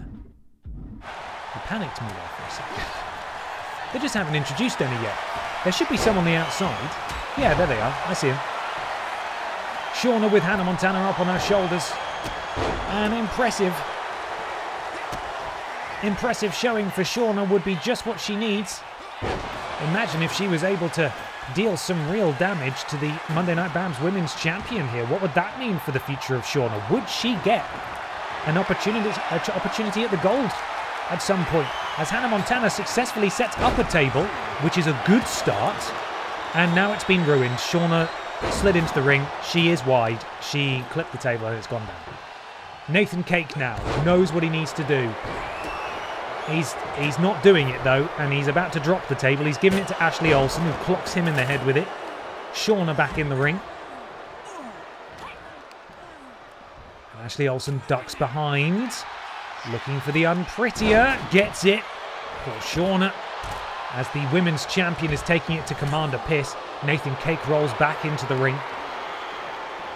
Out goes Ashley. Nathan Cake grabs a hold of the women's champion, who counters. Right hand from Hannah Montana. Nathan Cake able to power out of this one. Maybe going to go for a power bomb. And the women's world champion is just going to have to take a minute there as Nathan Cake again tried to introduce a table, but Commander Piss cut him off at the pass. Ashley Olsen nearly sets one up, but it's Hannah Montana who stops her. Over the top rope goes Hannah Montana. Commander Piss runs directly into a table that is not set up yet. And Nathan just looking around, trying to work out where to go. Brutal backbreaker from Shauna to Commander Piss. And kicks, stiff kicks to the hamstrings of Shauna as Nathan Cake just bundles her outside. And now Nathan looking to follow up. Can Cake fly? Cake can fly. Shauna goes down and Ashley Olsen is really just making herself at home here, snapping back on the arms and the ligaments and the joints of... Oh my God, and there was the Cake Destroyer on the outside to Commander Piss. Everyone is flipping all over the place. And Shauna maybe took the wrong time to pose there as Nathan Cake is advancing on the outside and takes her out. Oh no, counter. And Ashley Olsen is all alone, looking to become a two-time Monday Night Babs champion. Is it Ashley Olsen's turn to become a double champion? German suplex with the release. Oh, Hannah Montana with the counter though. And again, these two are on their own out here, very close to the table. Ashley Olsen tries to put Hannah Montana through the table. Code red, very close to the table, doesn't count. Nathan Cake is there. And now he's back in. He left the ring for some reason, slides back out. Powerbomb from Commander Piss to Shauna on the outside. 2 and 3 right next to those stairs, and she's feeling confident as well. Lovely close-up. Ashley Olsen picking the wrong moment to taunt right in front of the champ. And that table's still set up in there. Nobody seems interested in using it. Shauna. Nathan Cake ducks behind. Nathan. Oh my God, Doomsday Saito suplex from Nathan Cake. Anyone who enters the ring on that side will collapse the table, which is annoying. Fisherman. Oh my God. Fisherman suplex from Commander Piss. The women's champion, Hannah Montana, stirring on the outside. Nathan Cake trudging towards the camera on a mission. Disarms Hannah Montana. Picks her up. What's he looking to do? Oh, and look at that. Impressive from Ashley Olsen. Shauna taken out, and Commander Piss has taken down the table and for some reason isn't setting it back up, which isn't... It's rude, isn't it? It's not right. It's not friendly. And Shauna... Oh, Hannah Montana, we get a close-up of her pumping up her shoes. Very cool. Shauna sent ribs first into the stairs, and still Commander Piss is just standing there in the ring. Guys, you need to put each other through a table. What are you doing? Nathan Cake.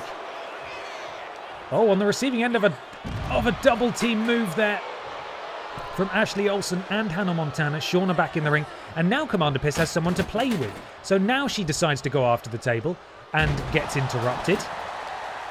And eventually someone will set this table up again as Shauna is starting to build some momentum here, although Ashley Olsen goes for the roll-up pin. There's no pins in this match, and I think Ashley Olsen went for a low blow there, which of course will not work. Ashley Olsen. Oh, with the Olsen stomp. Oh. A T-bone suplex from Commander Piss to Nathan Cake. Oh, God. Ashley Olsen. A spirited bit of offense there, taking down multiple people. But Commander Piss cuts her off. And once again, we are back to a position where there is no table. Nathan Cake is fixing that. Cake, table in hand. And Shauna's feeling happy with her handiwork. And Nathan maybe now looking to... Yeah, he's got the table. Hannah Montana probably going to take it off him. Let's be honest. No. Nathan setting up the tables, taking down Hannah Montana. Could Nathan be closing in on a retention? We've got a horrible camera angle. Would love to see what's going on. Oh no, I can see Nathan's been thrown into it. Show us a better view. Referee. Ashley Olsen. No, maybe Ashley Olsen. No, Hannah counters out of it. Nathan Cake. Oh, they're all taking turns to be leaning up against the table. Who's going to go through it? Hannah Montana has Nathan Cake right there. Oh my God, that was close. And no one seems to have noticed that Ashley Olsen is groggy up against the edge of the table. No, that's enough, all right? I want to see what's going on in this ring. I'm taking the camera away from you because you can't be trusted. Oh, and the table's collapsed. Well, that is disappointing because I think there was a chance that one of them might have gone through that there. And Ashley Olsen with another stomp. Okay, well, she's not perfect, but she did pretty well, I would say, there. Ashley Olsen desperately wants to be the first person in history to win this belt twice. Kendo stick across the face of Commander Piss. Hannah Montana going for the fist drop from the top rope, but misses, and Ashley Olsen. Oh, God, big kick to the face of Hannah Montana. Oh, and a destroyer. A destroyer from Ashley Olsen, who now picks up the table. She really is motivated in this match. She's got it set up. She's made sure to set it up so that if someone runs in, they will knock it over. Fuck's sake. Nathan Cake is the one who knocks it over this time. And he's about to dive to the outside. Quite frankly, we can't see what's going on there. Ashley Olsen looks over, sees the tables fallen down again. She's like, bloody hell. Sets it up again.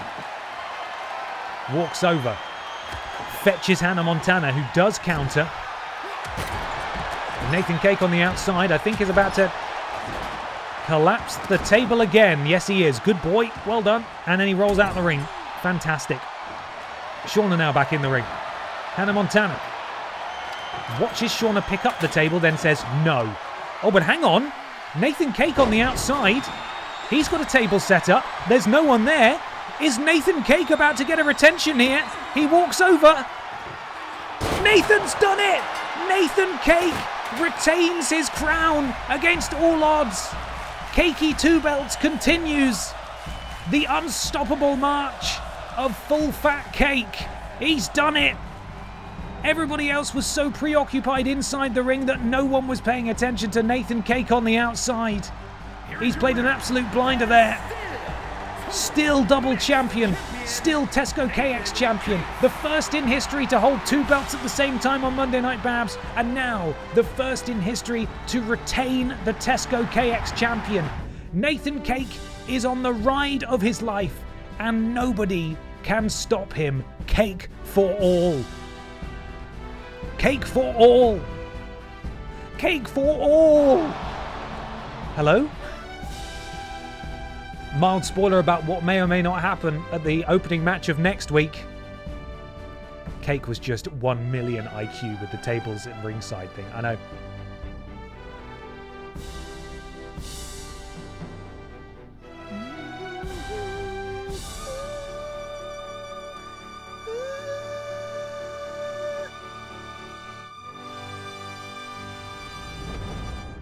Beautiful.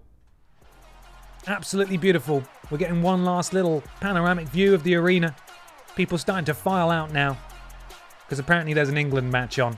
And also, it is the end of the stream. My friends, thank you so much for joining me this evening. I hope you've enjoyed this week's entertainment. As always, it is not possible without you. It is not nearly as fun without you. So thank you for being here. And thank you for hanging out with me. It's been super duper fun.